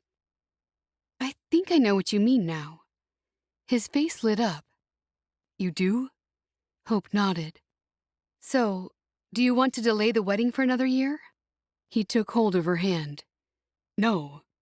If you'll still have me, I would like nothing more than to marry you on the date we agreed upon. He raised her hand to his lips and kissed it. Nothing would make me happier. Then why didn't you just say that in the first place? I was letting doubts and fears of what may happen in the future get in the way of what's happening right now. What's more important to me than anything else is seeing that beautiful smile on your face. Her cheeks flushed with heat, and with his lovely words, all her troubles were swept away, just like the wind was blowing away so many of the falling leaves across the orchard. Chapter 21. That night, Cherish had a chance to talk with Hope alone while washing up after the evening meal. Cherish couldn't help looking at the flower basket that Fairfax had given Hope. Nice flowers. Danke. So, how are things going with the two of you? Really good. Better than ever. Cherish was relieved. It was worth the late-night walk in the dark orchard. She was responsible for them making up, but she had to keep quiet about that. I'm happy to hear it. You're going to have such a good life. Hope wiped a tear from her eye, and Cherish surprised herself because she was tearing up too. Cherish blinked hard to cover it up. Crying was for weaklings. I know. I feel I will. Only a few more sleeps to go, and you'll be Mrs. Jenkins. Wow, that'll be hard to get used to. Not for me. I've been practicing that since I met him, Hope laughed. It'll be hard for me to get used to. Why don't you keep the Baker part of your name? Hope Baker Jenkins. I don't want to. It'd be too long. Too long for what? Cherish asked. For me. If I get married, I'm going to keep the Baker part. Or maybe I'll have my husband change his name to Baker. Why not? Why does the woman always change her name? Hope laughed at Cherish. Because that's how it's always been done. Why? Hope shrugged her shoulders. I'm not sure. From the kitchen, they heard baby Jared's cries in the living room. That'll be you next, Hope. You'll be next to have a baby. Maybe Joy will have another before me, or anyone could. I'm in no hurry. I'd like to be a young mother. I'd be kind and give the child whatever they wanted. If they wished for birds, I'd give them lots. If they wanted to eat chocolate for dinner, I'd allow them. I don't like restrictions or discipline. Ada walked into the room. I wouldn't doubt you'd raise a child like that. And how do you think that child would turn out? Cherish turned around to face Ada. She'd be Wonderbar, just like me. Hope laughed again, and Ada just placed her hands on her hips. Everyone's ready for tea and coffee. Do you think you could both stop flapping your gums long enough to make us some? Hope said, We're nearly finished with the dishes. Ada wagged a finger at both of them. Less talking and more working. We can do both at the same time, Cherish said. Ada shook her head. I don't know how your mother does it. You don't know how she raised a special child like me? Neither do I. She must be skilled. No, she must be gifted, Cherish laughed. I was thinking of some very different words. Just don't be long, and remember, I like my tea hot. Ada jabbed a finger through the air, pointing at Cherish. And none of your special sugar, just the normal stuff. The edges of Ada's mouth twitched with a smile before she left the room. What special sugar is she talking about? Hope asked. We only have one kind of sugar. Never mind. It's just a private joke between Ada and myself. It's not important. Cherish was glad Ada could now see the funny side of the time she replaced the sugar with the powdered fizzy drink stuff. Anyway, that and a couple of other pranks Cherish had played on Ada had cured Ada of her practical jokes. At least, for the time being. Chapter 22. The wedding was taking place on Wednesday, and Debbie's parents arrived on Tuesday. Then, to Debbie's surprise, she received a letter from John's parents saying they had been trying to come for the wedding but couldn't make it. The letter said they wanted to visit soon to see her and the baby. She'd write back and tell them she'd look forward to seeing them, and she'd offer to find them a place to stay. Seeing her parents was going to be bad enough. She was so happy she wouldn't have to deal with them and John's parents at the same time. Ada had sent word that Debbie's parents had arrived and they wanted to see her. Rather than have them come to the Baker-Bruner house, Debbie thought it best if she went to see them at Ada's house. For them to start anew with her, they'd have to apologize for what they'd put her through. It also wasn't fair what they had done to Uncle Levi. Uncle Levi had no idea she'd been married secretly to John and could have had no idea about the baby. It had been awful of her parents to put Levi and Wilma in that situation. She hoped they regretted it. Still, even if they did say they were sorry, she didn't know if she could feel the same about the people who had put John's parents' feelings ahead of her own. She was their daughter, their only child. How could they be so unkind and unloving toward her? Back at her parents' home, her life had been dark and depressing, and her one highlight in those days was her relationship with John. That highlight turned out to be one of the worst things that could have happened to her. There were no pleasant memories attached to her parents. She had more pleasant memories in a few months living at the apple orchard than the rest of her life living at home. Debbie sat on her bed. Sometimes she was dreading seeing them again, and other times she couldn't wait to see them. "Are you ready, Debbie?" Bliss asked from the other side of the door. "Yes, come in." Bliss opened the door. "I'm driving you over to Ada's." Then she looked at the baby asleep in his crib. "You're not taking him?" "I was going to, but he's asleep." "Leave him here. Mom will listen for him. You know how she enjoys taking care of him." "I don't like to be a burden on anyone, but I just fed him before he fell asleep, so he won't need another meal for a few hours. My folks were expecting to see him, but they'll see him at the wedding. Do you think that would be acceptable?" "I do, considering the situation." "Thanks, Bliss." When they arrived at Ada and Samuel's house, Bliss said, "I don't have to come in with you. I can wait in the buggy." "No, it's all right. Ada and Samuel will be there too, don't forget." "Are you sure? I don't mind staying in the buggy." "Yes, it's truly fine." "Are you nervous?" "I sure am. In truth, I don't want to see them. And in another way, I miss them. I'm angry with them. I love them. What a mess." "I can understand that." "Can you?" "I don't think you can. Has your father ever let you down?" "I don't recall if he has." "Then the answer is no." Debbie felt awful for talking to Bliss harshly, but in a funny kind of a way, she was hardening her heart for the confrontation with her parents. It was going to be unpleasant, no matter what their attitude happened to be. Bliss got out of the buggy without saying another word. She then slipped the lines over the hitching post and waited near the buggy. "I'll let you go in first." Debbie gave a nod and walked toward the house. Her heart pounded so much that it was also sounding in her head. She knocked on the door and Ada opened it. "Debbie, there you are." Ada then looked over at Bliss, who just stepped onto the porch. "And Bliss, hello." "Hello." Ada took hold of Debbie's arm. "You can talk with your parents alone in the living room. You don't mind coming into the kitchen with Samuel and me, do you, Bliss?" "Of course not. That'll be fine." Ada let go of Debbie's arm when she reached the living room.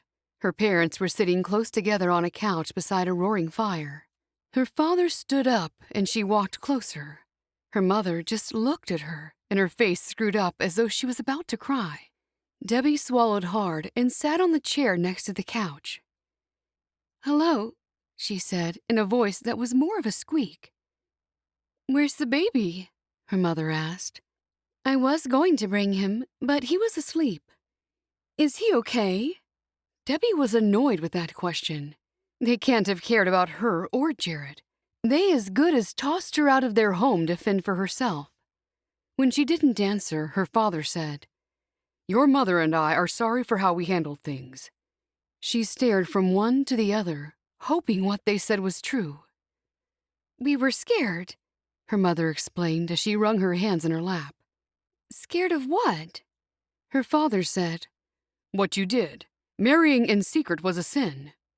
How? It was a proper and legal marriage. Her parents looked at each other, and then her father spoke again. "No one knew about it." They would have learned about it. We were going to tell people. Were you? John was. He said so. It would have come to light eventually. Then why the secrecy? Did you have to get married because of the child? Her mother asked. Debbie was growing more impatient. No. I told you that at the time before you sent me to live with my uncle. Why would you think I lied? And anyway, even if that was so, it wouldn't have mattered. Wouldn't have mattered? Now her mother was getting angry, and her father rested a hand on his wife's shoulder to calm her down. This wasn't what we wanted for you. Debbie knew they'd never understand because they weren't listening.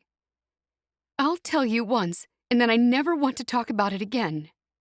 John loved me. We married in secret because everyone was putting too much pressure on him to marry Mary Smith.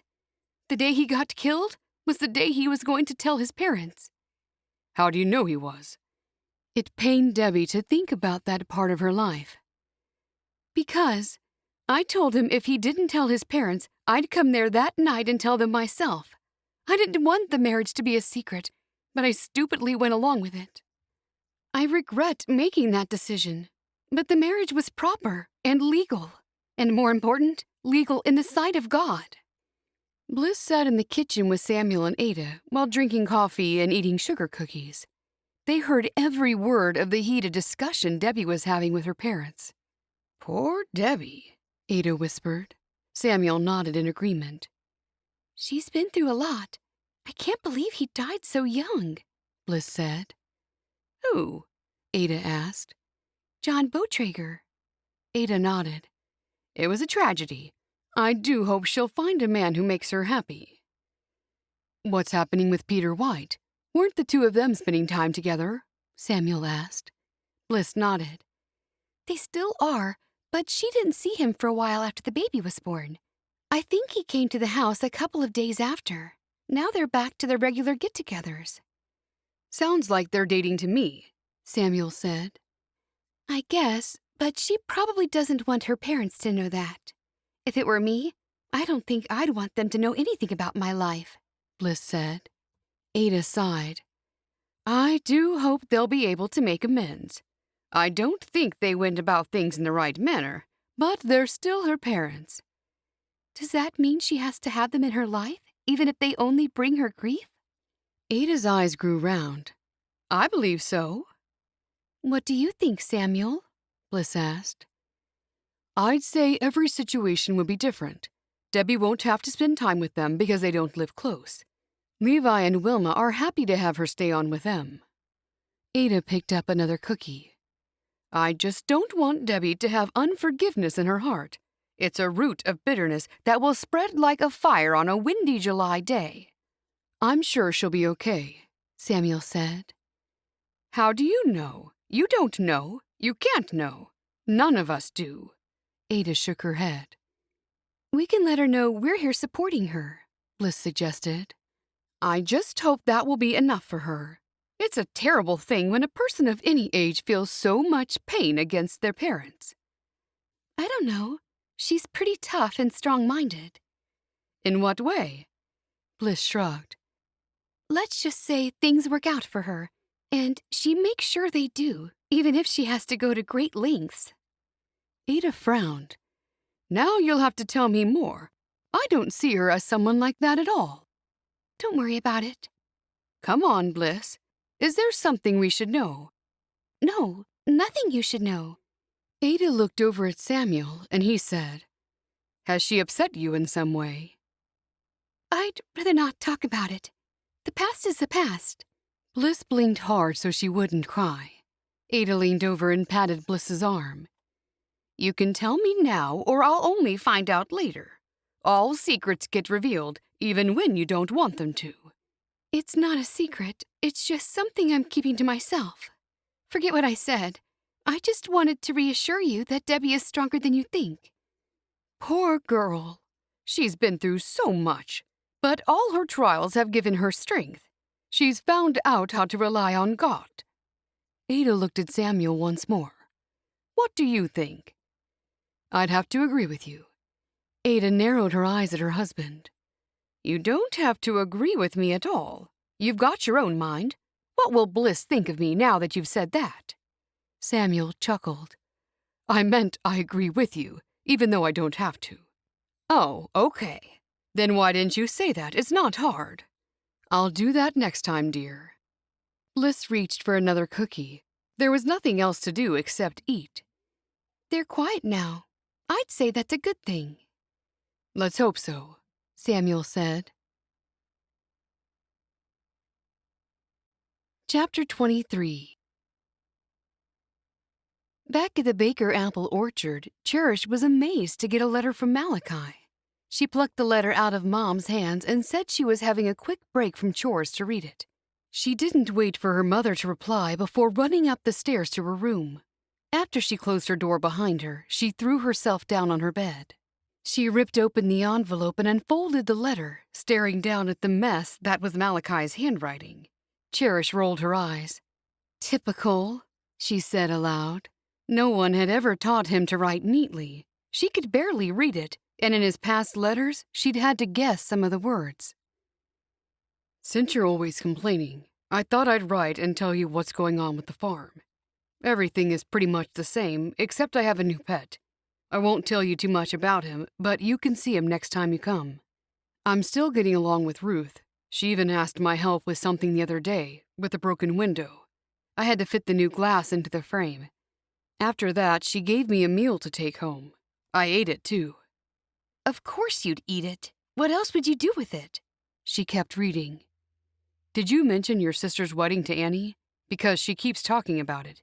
She wants to go, and her parents are thinking about it. If she goes, she wants me to go with them. What do you think? Cherish threw the letter up in the air in complete disgust.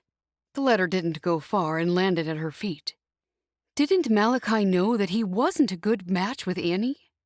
If she wanted him to go to the wedding with her and her parents, that meant they were way too friendly, and perhaps even boyfriend and girlfriend.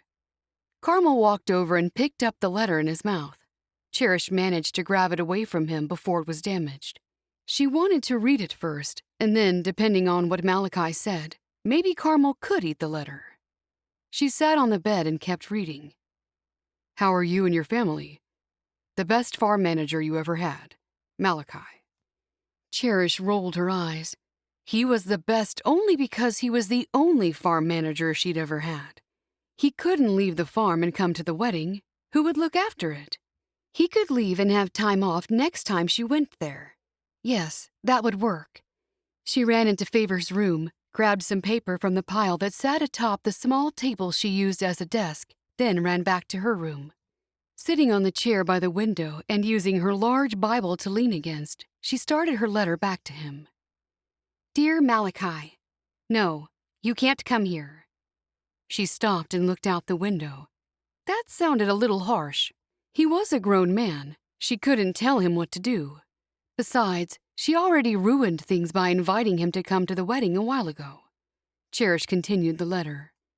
Unless you have someone capable who can look after the farm while you're gone. If you want some time off, you can have it when I come there next time. If you want, I can come sooner than I had intended. Cherish stopped and looked out the window. It'd be fun if Malachi came here for the wedding, as long as he didn't think they were friends. She was his boss. Her mind wandered to the fun they'd had last time she was at the farm. He was entertaining to be around and nice to talk with. But she could never have a future with a man such as he. Malachi was a hard worker, so that was in his favor. But he couldn't speak well, and his handwriting was shockingly bad. Sometimes it felt like he was a 5-year-old, and he never did what she asked of him, which was also a trait of a 5-year-old. She shrugged in a deliberate effort to shake those thoughts from her mind. Even though she didn't see herself with Malachi, she definitely didn't see him with Annie Wiley. The thought of the pair of them as a couple annoyed her greatly. What kind of a pet would he have gotten? Probably something weird, like what a strange 5-year-old boy would have. Back to her attempt at a letter. She reread the few lines she'd written. It wasn't much. Then she racked her brain, trying to think what else to write. Thank you for the farm update, which wasn't really an update, so I'm not sure why I'm thanking you. I take the thanks back. I look forward to hearing more about your pet. Please tell me about it. I'm intrigued. It's pleasing that you and Ruth are getting along together.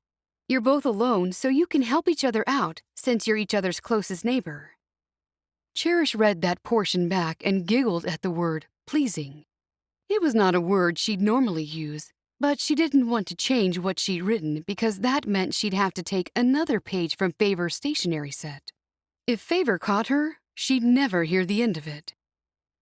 Things are fairly quiet here. I told you Debbie had the baby, didn't I? She had a boy, and she called him Jared. I still haven't found out why Debbie and Bliss aren't close. All that we're doing since the harvest is finished is doing things for Hope's wedding. Then when that's over, we're all going to work on another family quilt, and this one will go to Hope.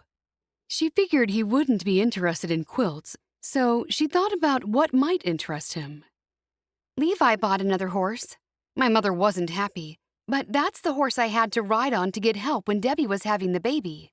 You see, it was a Sunday and everyone was at the meeting except Debbie and me. They'd taken the 2 buggies and just left 2 horses. So just as well he'd bought the new horse because the old horse was definitely not good with anyone on his back. That's all for now.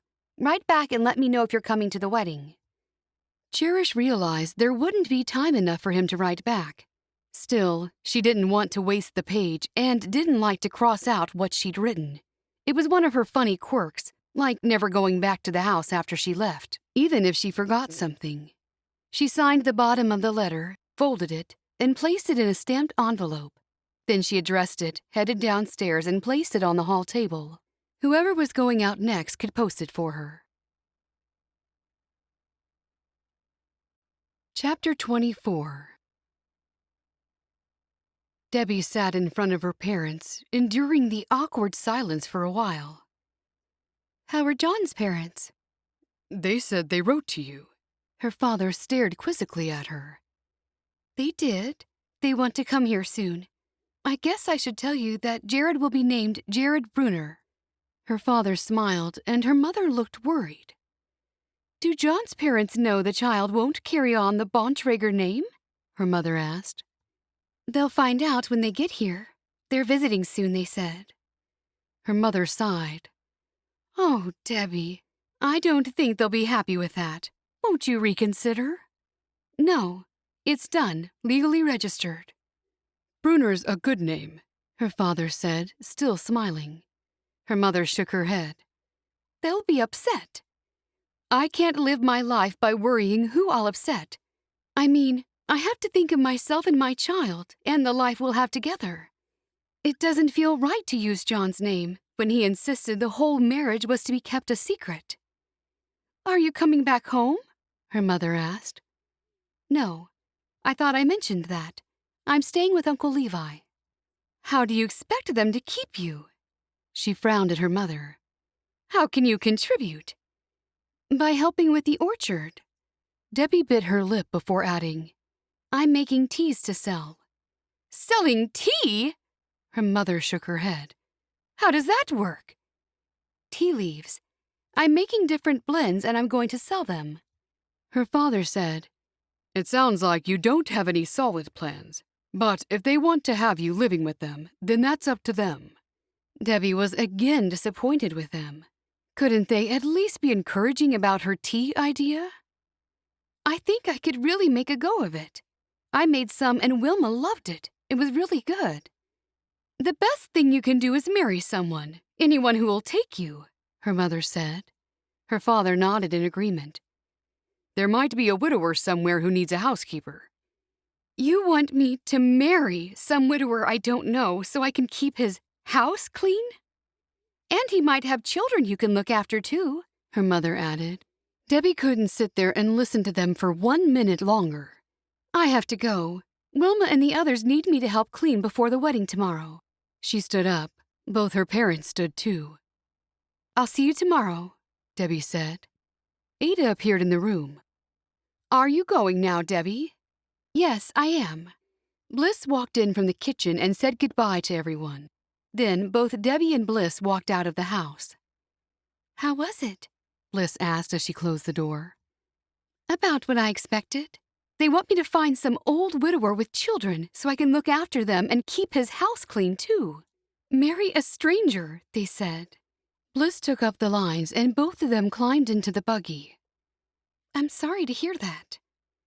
I hoped they would have changed. They see me as worthless. I told them about my tea idea, and they all but laughed at it. Bliss moved the horse forward. I think your tea idea is great. Try not to worry about what they say. Thank you. Do they know about Peter White? Debbie shook her head. No, I didn't want to tell them. I feel they don't deserve to know anything about my life here. They did say they were sorry, but words are easy. But if they said they're sorry, I'd rather not discuss it. Debbie folded her arms and looked out the window. How could she expect Bliss to understand anything about her life? She'd had it easy. Even after her mother's death, she still had her 2 older brothers and her father, who all doted on her. Chapter 25. Hope's Wedding Day. I can't believe the day has finally arrived. I've waited for so long. Hope sat on her bed, careful not to wrinkle her blue wedding dress, and surrounded by Bliss, Cherish, Debbie, and Favor. A few times in the last couple of weeks, I thought it would never happen. Bliss threw her arms around Hope's neck. This is the day you'll remember for the rest of your life. I know it. I'm so happy for you. I am too, said Favor. We all are. Cherish didn't want to be left out. Me too. I said we, Cherish, so that includes you. And Debbie, of course. I know, but I didn't want to be the only one not saying something. Hope laughed. I'm going to miss you all. I'll miss all your silly arguments, all the disagreements, and all the good times we had. Sounds like you're dying, said Cherish. Favor smacked Cherish on the arm. Don't be awful. Cherish rubbed her arm. I'm not.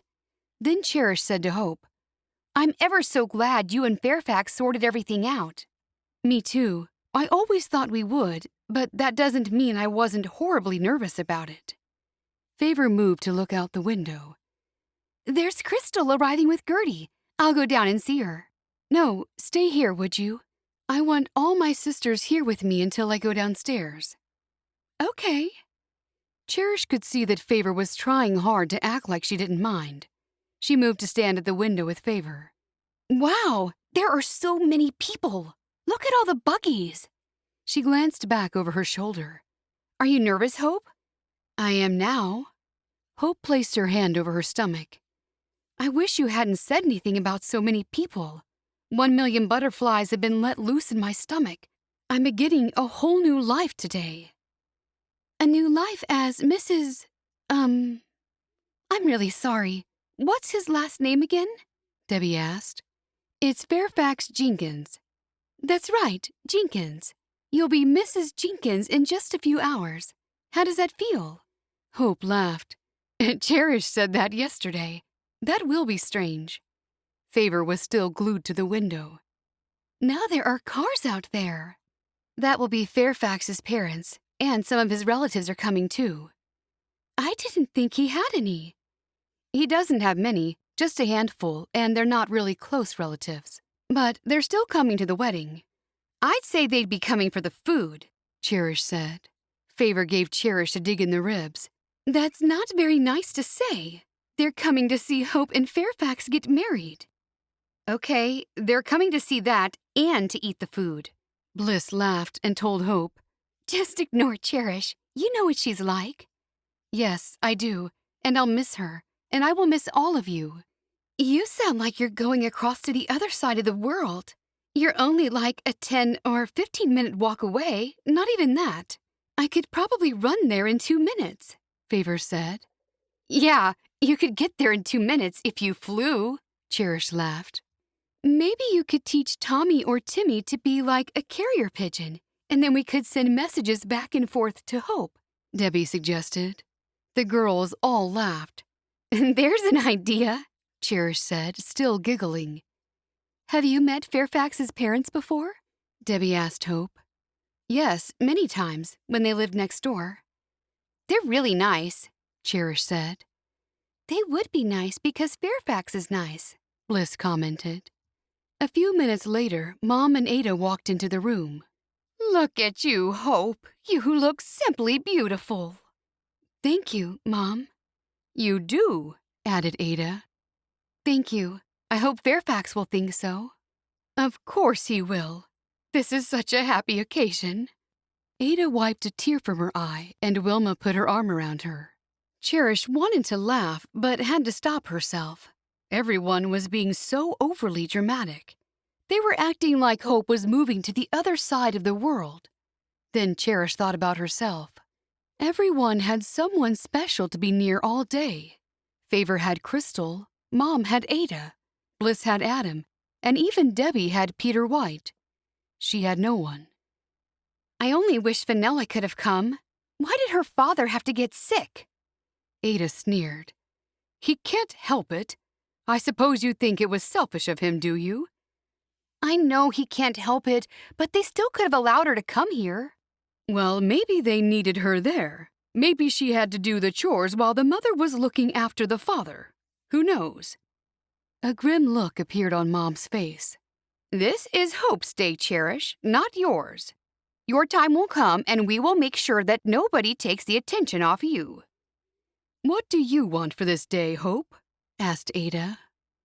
I want everyone to have a good time and enjoy themselves. She turned to Cherish. Even you. I know you're upset about your friend not coming, but please try to have a good time. You do have other friends. Yes, I know. It's true. I'll have a good time. I'm excited for you, Hope. Me too, Hope laughed. Come along, Wilma. We must make everyone welcome. Just before we came up here, Fairfax's parents arrived, so we'll talk with them. Danka, Hope said. When Wilma and Ada walked out of the room, Hope stood up and looked down at her clothes and straightened them. How do I look? Good. I love the cap Christina made for you. It's so beautiful, Debbie said. It's the nicest I've seen, said Bliss. She made it specially for me. Cherish stood back and looked at Favor and Bliss. They'd been chosen by Hope to be attendants. Why hasn't she been chosen? Bliss was only a stepsister, so the whole thing seemed totally unfair. She was tired of being overlooked. When she got married, she'd show them all. None of them would be attendants. In fact, she might not even have any. That would show them. Cherish looked out the window, half listening to Hope talking about feeling grown up and living with Fairfax in his cottage. So many people. I haven't seen so many people here for a long time. There are more people here than at any other wedding we've ever had here. Hope rushed to the window and looked out. Everyone's come here to celebrate. I feel so blessed. Yes, and I'm sure it's just not for the food, Cherish said. Hope smiled. Nothing anybody can say will make me feel sad today. This is the happiest day of my life. And it's only just begun, Bliss said. I hope you'll be just as happy when you marry Adam. Favor gasped. Oh, don't say that to Bliss in case it doesn't come true. Bliss laughed at Favor. Don't be superstitious. Cherish kept looking out the window.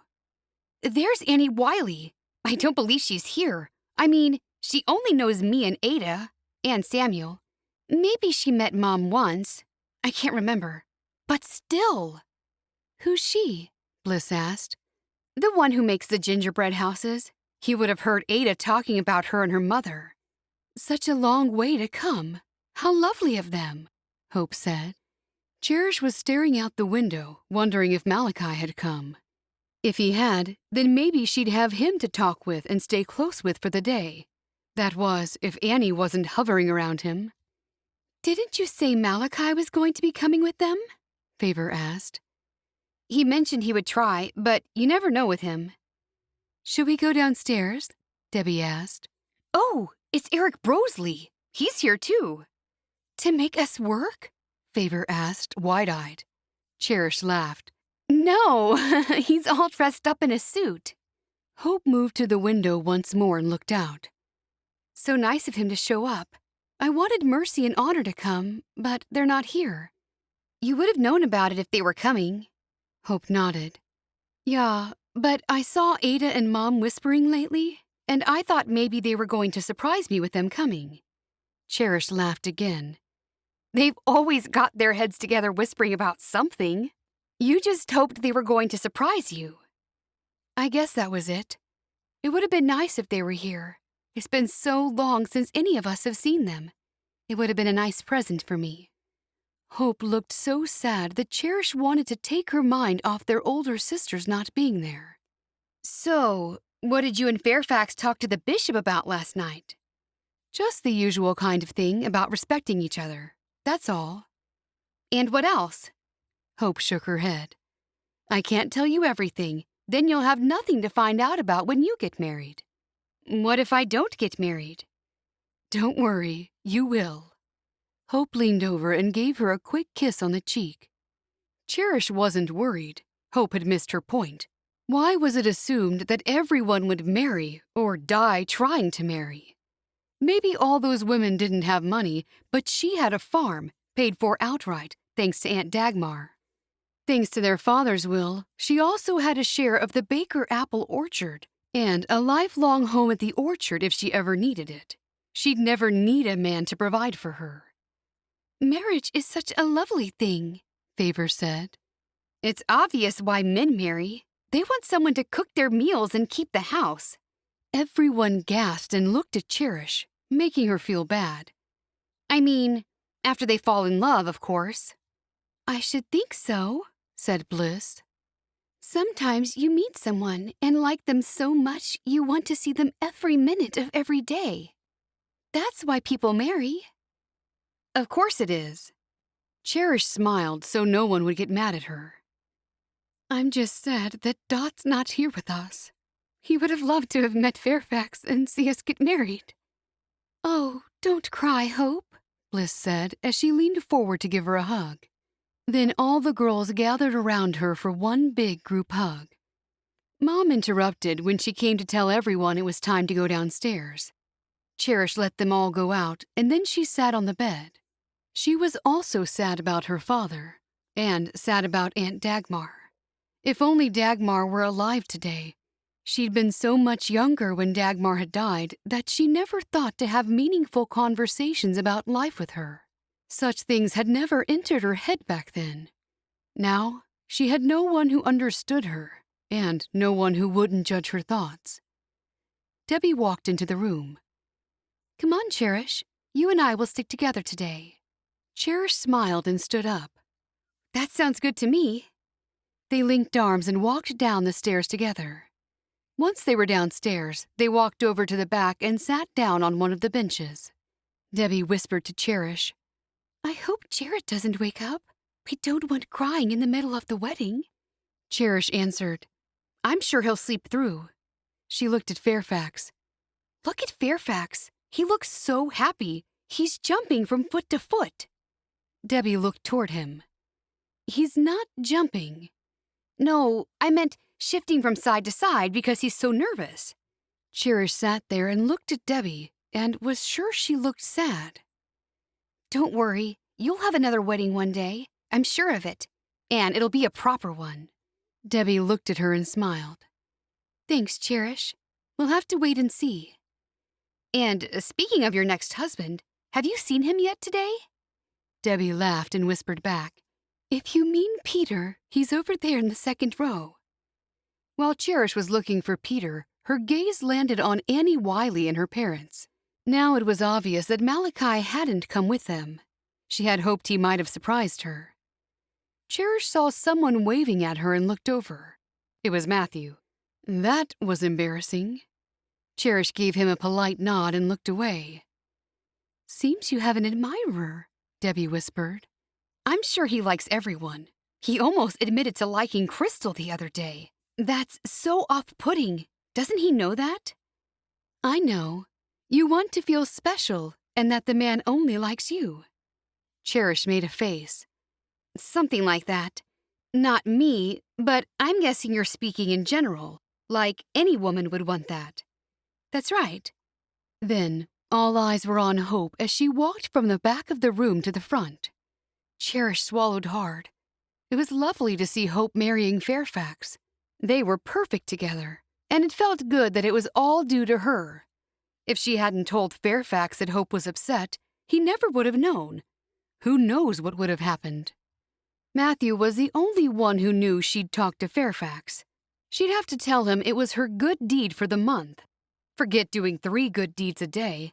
She'd done a big one that was large enough for a whole month. Chapter 26. Once the bride and groom were seated, the hymn started. They were followed by a sermon. Cherish sat there, remembering when Fairfax first came to the house. He had been looking for Florence that day, thinking that was where she lived, but at that time she'd just married Carter and lived next door. While they had been talking, Cherish and her sisters looked out the window and saw the good-looking stranger talking to their sister. From memory, that sister was Joy. Of course, all the girls had to know what was being said. There was a lot of giggling and carrying on, and at one point, someone pushed Hope through the doorway, and she ended up stumbling onto the porch, landing at Fairfax's feet. And that was how Hope and Fairfax met. Hope stood there before the bishop, soaking in every moment of her special day. This was the start of her new life, the one she'd share with Fairfax. Fairfax looked over at her and smiled. She could tell all his worries and doubts were gone. They'd have a blessed life full of happiness. Nothing would go wrong, and if it did, their love and God's loving hands would carry them through. Then the bishop questioned them about marriage, and the wedding vows were said. A final prayer drew the ceremony to a close. Hope's face was aching because she'd never smiled so much. She'd leave this house where she grew up to start her new life with Fairfax. It didn't even matter that the cottage they'd begin their married life in was still blue. He said he'd fix it, and she believed him.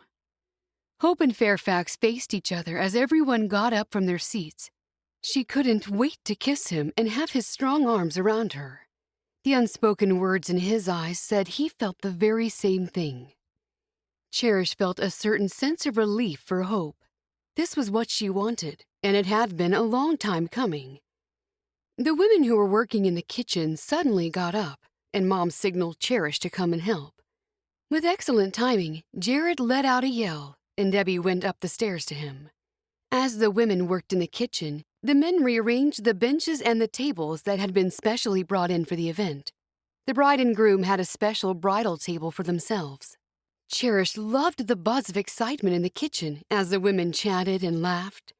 Soon all the food Hope had named a few weeks before was spread over all the tables. "Are you happy?" Fairfax asked Hope when they sat at their table.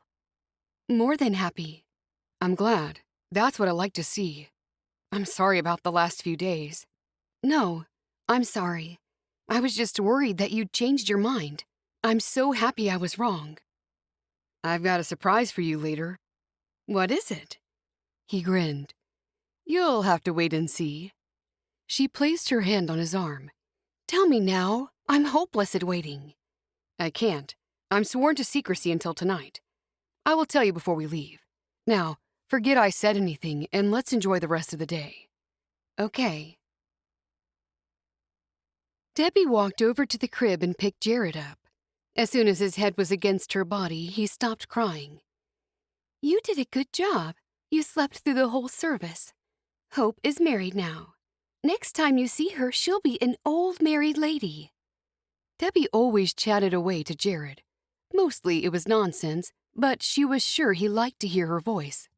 She was just about to put him on the bed to change his diaper when the bedroom door opened. She turned around, expecting it to be Favor or Cherish. She was surprised to see her mother. "Ma? It's me. Can I come in and see him?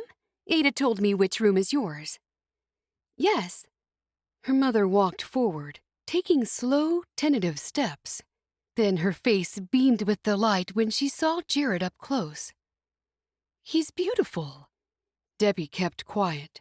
She wanted to say many things to her mother, but she dared say one thing about how she had nearly been forced to give him away because of her and Pa. "Can I hold him?" Debbie handed him over. Her mother took him, cradling him in her arms. "I remember when you were this age. It doesn't seem so long ago." She smiled at the baby and then looked up at Debbie. "Won't you bring him home with you, Debbie?" Debbie was pleased that her mother seemed genuinely interested in Jared. "I need a new start. Don't live with the Bontraegers. Come back and live with us."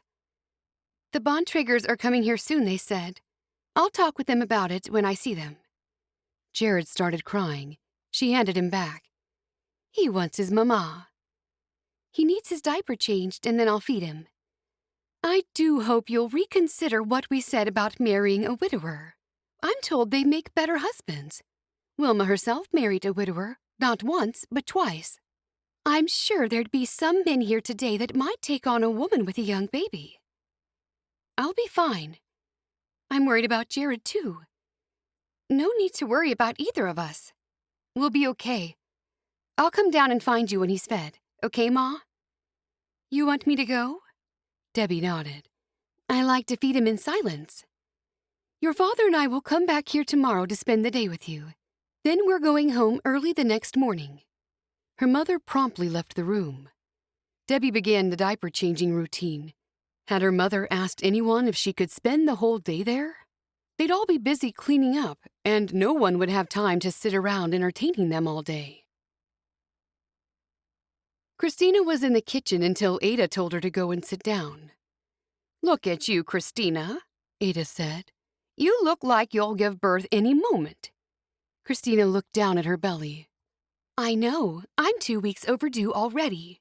It's so frustrating. I feel as though this baby will never arrive." "Looks like your baby will take after Mark. Mark was always one to be running late," Wilma said with a laugh. "That might have been when he was young. He's got a business now. He's never late to that." "You're right. People change when they get older." Ada took Christina by the arm and led her out of the kitchen. "You must sit down. Everyone's excited about this baby." "No one's more excited than I am." "Just don't have the baby today. It's Hope's day, and we wouldn't want to take any of that away from her. Not when she's been waiting for it for a whole year." Then Ada laughed. "I'm just kidding, Christina. Don't look so worried. There's nothing better than a double celebration. Oh, I see someone I must speak with. Let's talk later." Ada hurried off. Florence had been standing nearby and heard some of the interaction. The two caught each other's eyes and Florence walked over. "Did you hear what she said? I'm not to have the baby today." Florence smiled and nodded.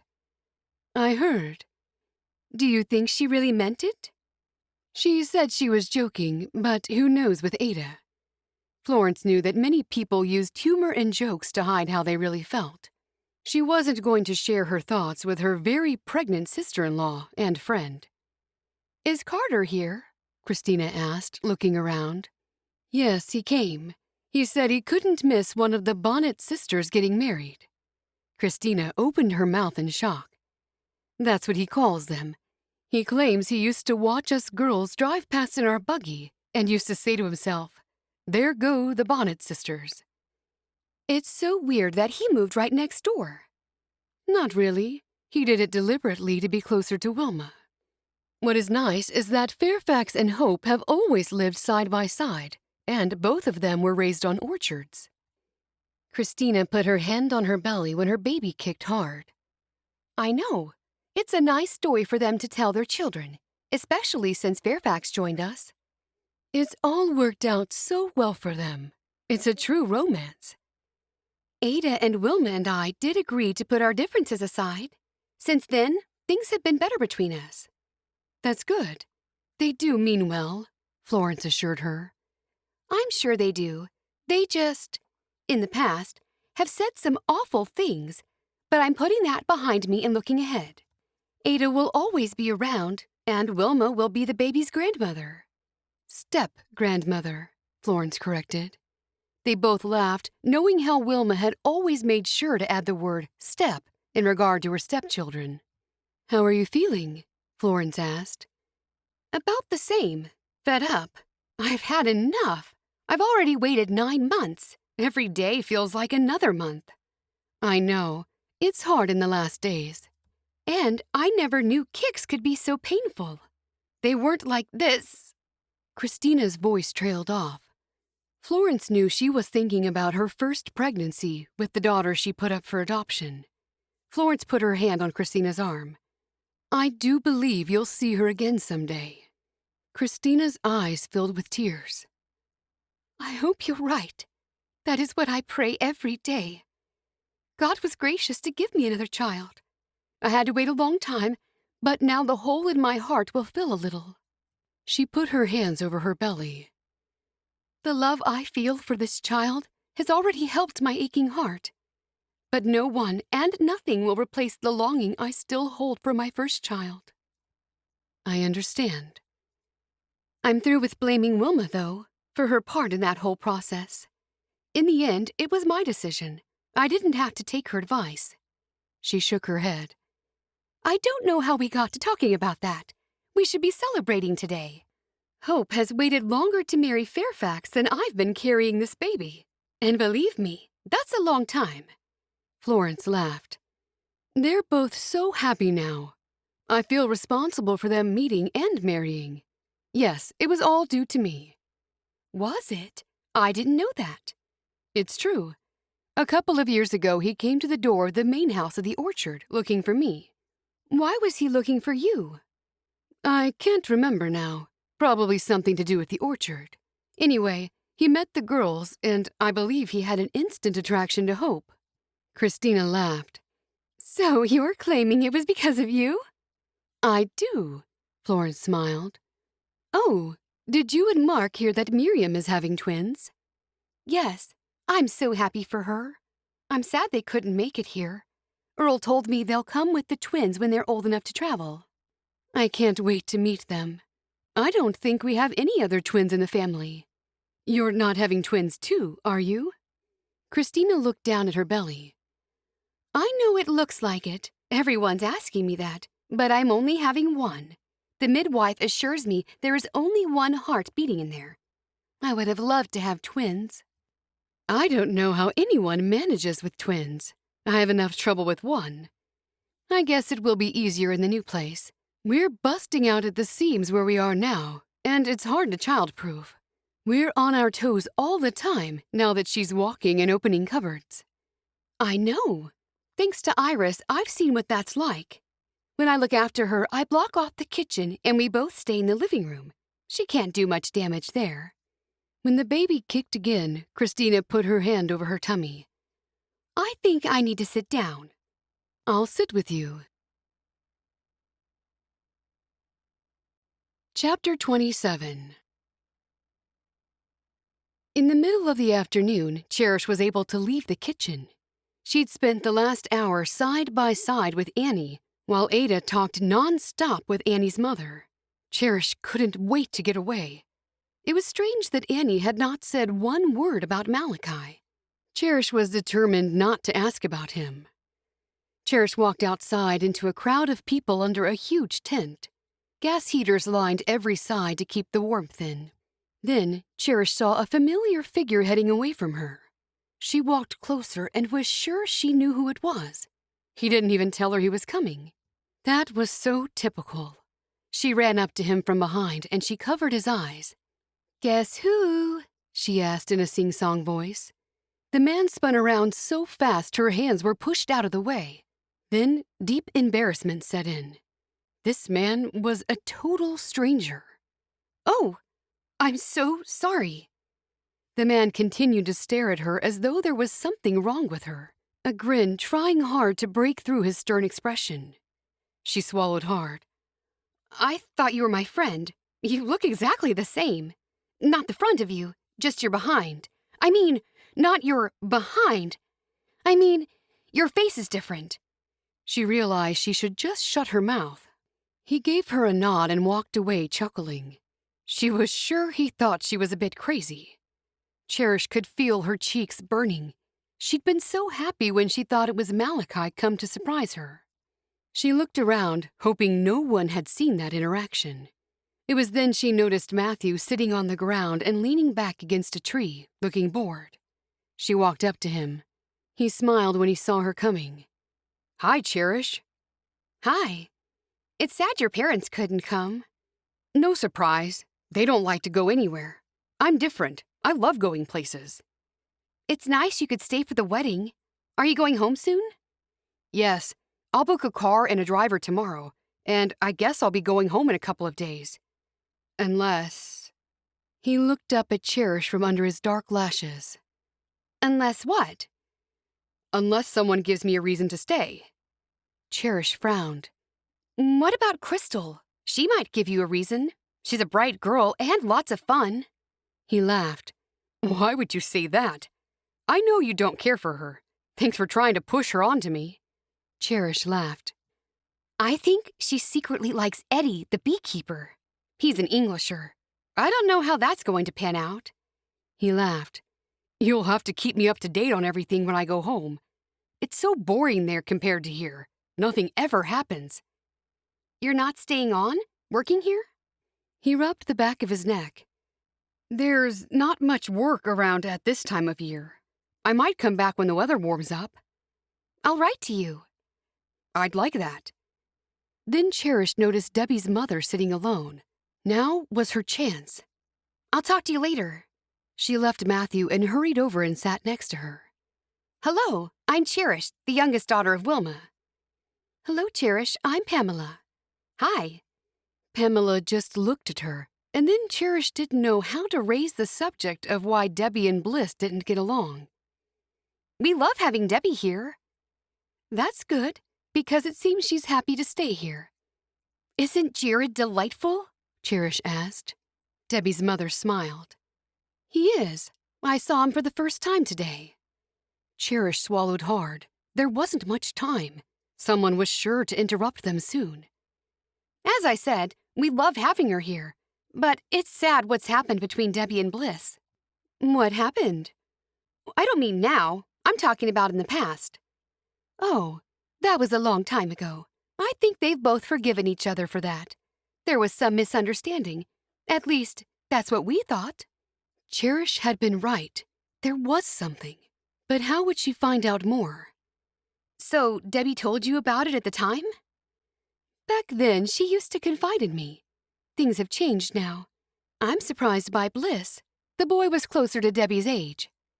They were arguing about a boy? Pamela frowned at Cherish. "I thought you knew about it." I do. Bliss told me everything.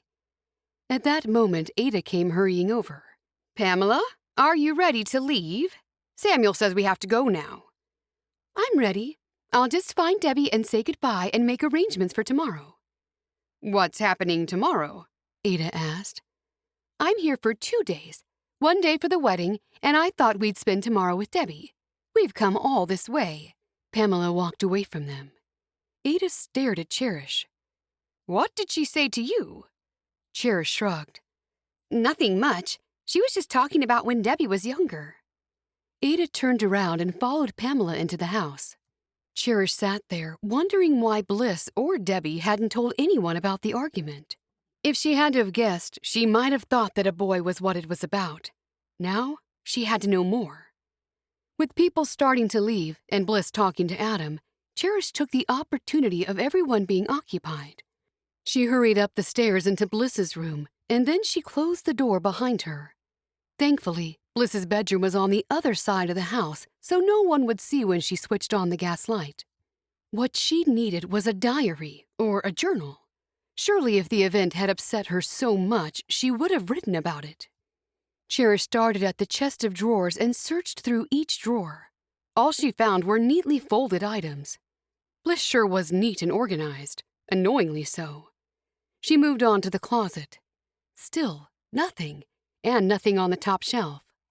Cherish felt a bit guilty for doing what she was doing.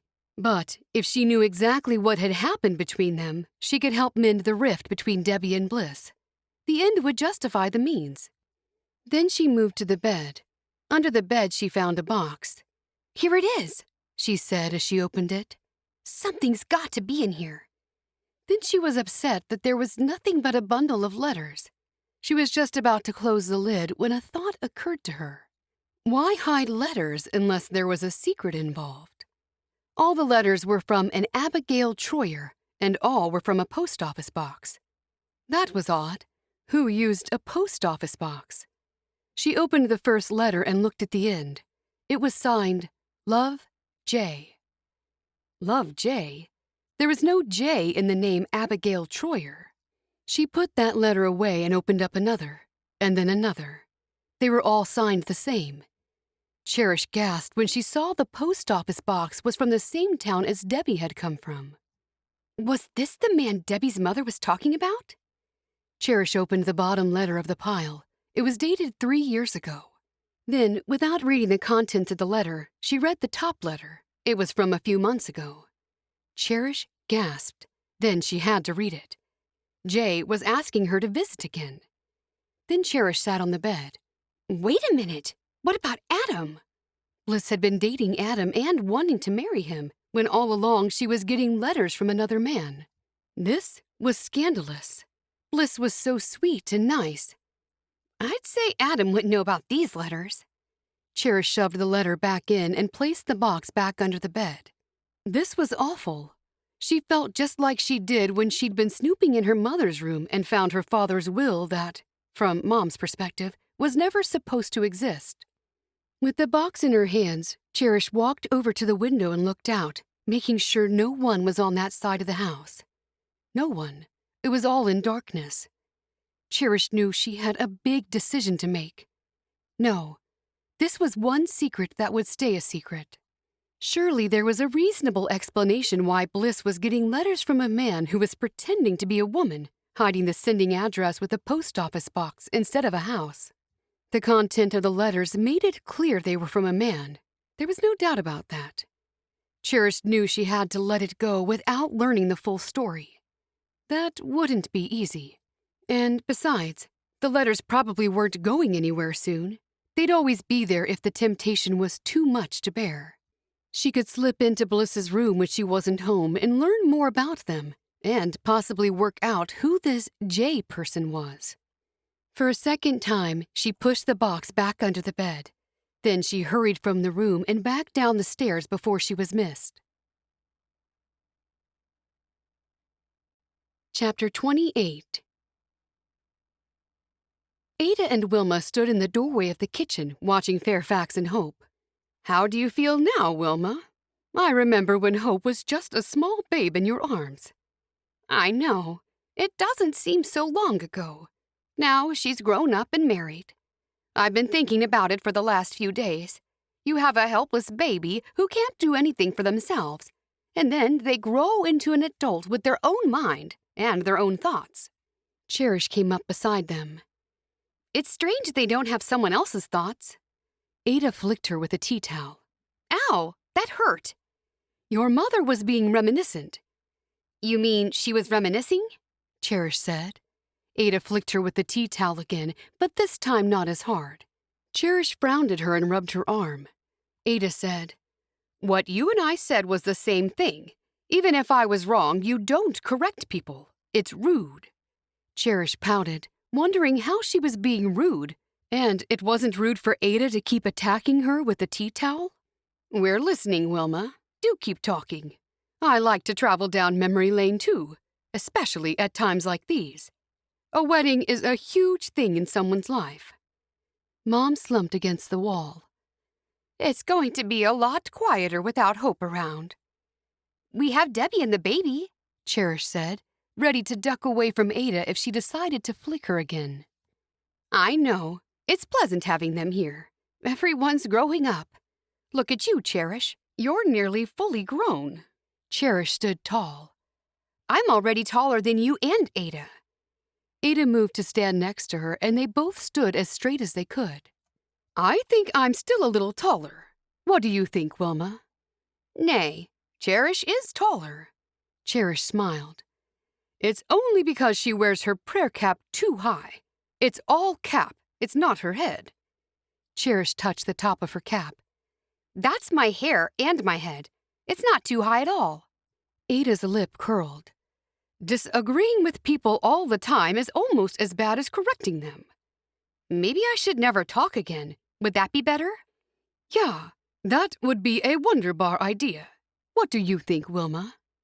Ada looked over at Wilma to see a single tear rolling down her cheek. Cherish saw it too. Oh no, don't cry, Mom. What's the matter, Wilma? I don't know. Hope's gone. She's not my little girl anymore. She's all grown up. I had so little time with her. She's only going next door, Cherish said. Ada put her arm around Wilma and moved her to a chair. I know how you feel. I wasn't so upset when the first ones left to marry, but it hit me hard when the last child left the nest. But we must let them fly, Wilma.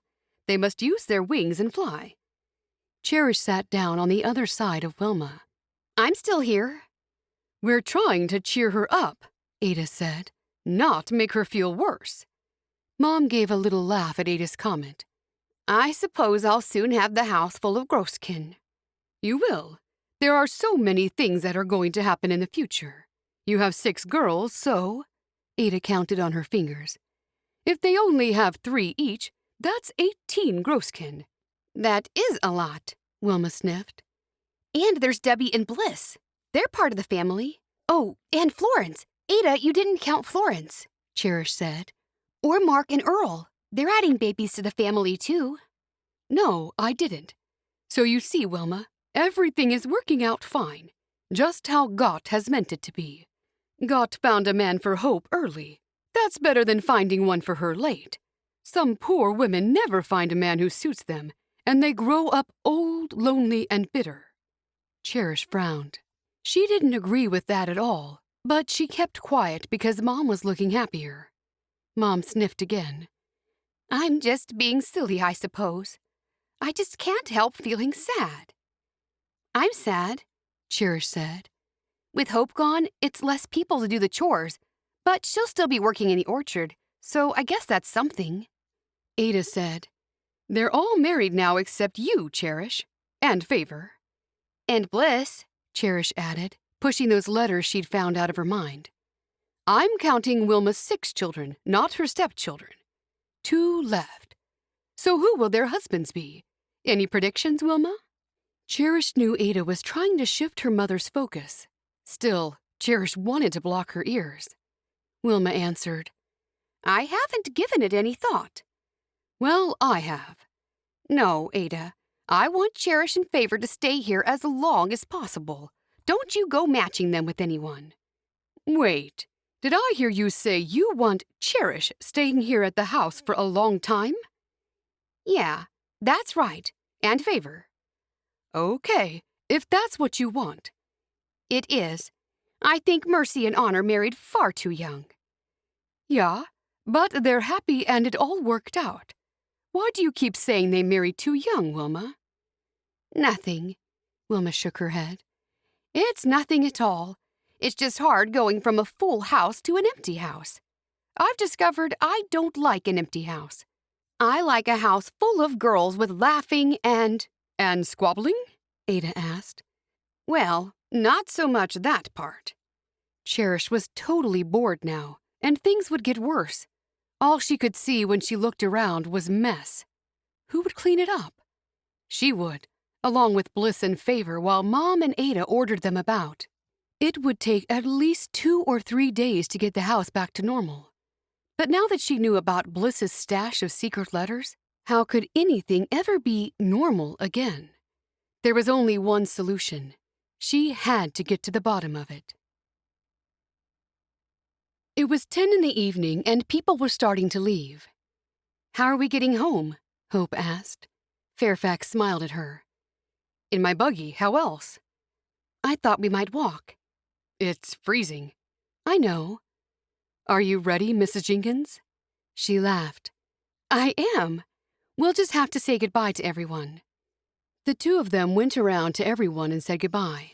When they found Ada and Mom in the kitchen, Ada told them she expected to see Hope back the next day to help with the cleaning. Hope assured her she'd be there. Then Hope got to her mother and they shared a special hug. You're so grown up now. I can hardly believe it. 4 of you are now married and there's only Favor and Cherish left. I'm only moving next door, Hope said when she saw her mother shed a tear. I know, but it's hardly the same. As long as you give me some grosskin, then I'll feel better. I can't tell you when, but I guess it will happen eventually. Fairfax came alongside Hope. Thank you for a wonderful wedding, Wilma. We'll enjoy those memories forever. He smiled down at his bride. We will. Bye, Wilma said in a voice that sounded like she was going to cry. Hope hugged her once more, and then she walked with Fairfax to their buggy. I hid it from the boys so they couldn't decorate it. Hope laughed. That's half the fun, isn't it? For them, yeah, but not for me the next day when I have to clean it up. Fairfax held her hand and led her around to the other side of the house where he had his horse. Then he hitched the horse to the buggy. When they both got in, she asked, What's this surprise you're talking about? Oh, that. Are you sure you want to know? Yes. What is it? His eyes sparkled, and then he said, I got the manager's job. Hope let out a squeal. You did? Yes, Florence told me yesterday. I asked her to keep quiet about it until tomorrow. I wanted to be the first to tell you. She wrapped her arms around his neck and hugged him tightly. I'm so happy. This will stop you from being so stressed. I hope it will. Now, I have a couple of other surprises for you, but I don't know if I should wait to tell you. Tell me now, what are they? He laughed. Okay. Well, in 2 weeks, we're moving into the big house. Really? How? Why? The manager of my orchard finally decided to move on. He'd been mulling it over for a while. What great timing! And Florence is okay with this? She suggested it. Now, I think you're really going to like the other surprise. What is it? It's my parents' wedding gift to us. Hope couldn't think what it could be. They did say they wanted to have dinner with us before they go. I think they've really missed you. We'll see plenty of them before they go. Do you want to guess what they gave us? I'm no good at guessing. You'll like this. They gave us all brand new furniture. Hope squealed. She'd never had anything new before. That's so lovely of them. New bed, chairs, and table, couch setting, the lot. New furniture for an entire house. And best of all, do you know what color? Hope held her breath and could only shake her head. It's wood, light-colored wood. Hope put a hand across her heart. I'm just so grateful to them. It's there in the cottage right now. All the blue stuff's gone. It's gone? Hope couldn't stop smiling as they sat there in the buggy. It's funny. What is? Just before Florence came to my door to tell me about the job, I'd been talking to God. I realized nothing in this world is secure, or even safe. The only safety and security is being right with God. Tingles traveled through Hope's body. He finally got it. He hadn't joined the community just for her. Fairfax had his own relationship with God. Now she knew they would be able to face anything that came against them. He looked at her. You're not saying anything. She took a deep breath, feeling emotional. All her doubts and fears had gone, and she knew his had too. I'm so happy I can hardly speak. Let's go home, husband. Not yet, Fra. There's one thing I have to do first. What? Hope couldn't finish her question because he leaned over, took her in his arms, and together they shared their first proper kiss. The end. Thank you for listening to Hope's Amish Wedding, Book 23 of the Amish Bonnet Sisters by Samantha Price. Read for you by Andy Garcia Roos. Copyright 2021 by Samantha Price. Production copyright 2021 by Samantha Price.